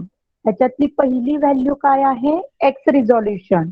दुसरी व्हॅल्यू काय आहे, वाय रिझोल्युशन. आता दोन्ही व्हॅल्यू सेम आहेत त्यामुळे चुकणार नाही, पण कधी कधी हे चेंज असू शकतं, त्यामुळे लक्षात घ्यायचं. पहिली value X, second value Y resolution. नंतर त्यांनी गणितातच दिलेला आहे 24 bits per pixel. Calculate requirement of a memory for the frame buffer. मग किती मेमरी रिक्वायर आहे फ्रेम बफर साठी? तर पहिल्यांदा आपला फॉर्म्युला येईल X resolution into Y resolution into bit per pixel. कोण कॅल्क्युलेट करते बघा? एक्स रिझोल्युशन आहे 1280, वाय रिझोल्युशन आहे 1280, बीट पर पिक्सल किती आहे 24. तर पहिल्यांदा आपण हे मल्टिप्लिकेशन केले तर आपल्याला 16, 38, 400 हे आन्सर मिळाले. त्याला 24 न परत मल्टिप्लाय केले, divided by our term. Then you can go for the complete dividation. So total we require 4.69 MB memory for the frame buffer. आपल्या जे रास्टर बफर आहे त्याच्यासाठी आपल्याला 4.69 MB एवढी मेमरी गरजेची आहे. तर हे जे 2 क्वेश्चन्स आहेत ते तुम्हाला सोडवायचे आहेत. स्क्रीनशॉट घ्या and try to solve. But before तुमची एक नोटबुक करा आणि जे काही आपले क्वेश्चन्स आहेत किंवा आपले सिलेबस वगैरे तुम्हाला देते, तोपर्यंत रफ म्हणून तुम्ही हे 2 क्वेश्चन सॉल्व करून ठेवा कुठेतरी. ओके. तर बघा 8 बिट पर पिक्सल आले, कलर स्कीम RGB आहे, 800 बाय 600 आहे. आता इथले एक्स रिझोल्युशन हे 800 आहे आणि वाय रिझोल्युशन हे 600. त्याच्यावरून तुम्ही काढू शकता. त्यानंतर ट्रू कलर सिस्टीम. कधी कधी काय होतंय बघा, क्वेश्चन मध्ये तुम्हाला ट्रू कलर सिस्टीम दिलेला नसणार आहे, फक्त काय दिलंय, assume that certain true colour system support the resolution. मग यावेळेस तुम्हाला बीट पर पिक्सल देत नाही, इथं मी तुम्हाला नोट म्हणून दिले फॉर युअर अंडरस्टँडिंग. पण ट्रू कलर सिस्टीम असं जर तुम्हाला आलं असेल, you should have to take by default 24 bit per pixel हे कन्सिडर करून चालायचं. ट्रू कलर सिस्टीम साठी 24 बीट पर पिक्सल असतात, हे माहित असावं म्हणून मी इथं नोट म्हणून दिले. हे तुम्हाला गणितात तुम्हाला जर विचारलं एक्झाम मध्ये तर देणार नाही. ओके. तर स्क्रीनशॉट काढला का सगळ्यांनी? Yes ma'am. ओके. तर हे जे काही आहे ते क्वेश्चन सॉल्व करा, त्याचे आन्सर तुमच्याकडे तयार राहू द्या, उद्या आपण डिस्कस करूया. नेक्स्ट जे क्वेश्चन्स आहेत आता झालेल्या पार्ट वरती ते कसे असतील? What is the computer graphics, define object and image, जर आपलं ऑफलाईन एक्झामिनेशन झाली तर. ओके. तर 2-2 मार्काचे क्वेश्चन्स आहेत हे. Explain the term pixel, resolution, frame buffer etcetera. Frame बफरची डेफिनेशन तुम्हाला सांगता आली पाहिजे. Picture definition is stored in the memory and that memory is called as the frame buffer. Okay. What is video adapter? Write the properties. What is the different display mode? हे जे 2 questions आहेत ते आपण उद्या continue करूयात. आज इथेच थांबूयात. सगळ्यांनी अटेंडन्स पोस्ट केली आहे का? माझ्याकडे एकदा रोल कॉल की मी तुमच्या Yes, ma'am. हा एकदा येस मॅम. रोल कॉल माझ्याकडे आले तुमच्या रोल नंबर सगळ्यांची, मी तुमचं फिजिकली म्हणजे अगदी अनाऊन्स करून तुमची अटेंडन्स घेणार आहे. ओके, त्यामुळे सगळ्यांनी प्रेझेंट राहायचं, अटेंटिव्ह राहायचं, नुसतं लॉग इन करून व्हॉट्सअप बघत बसायचं नाही. काय तर आज आपण इथंच थांबूया. Thank you and good day. आणि ह्यानंतर तुमचं 3rd लेक्चर असेल DMS चा. ओके.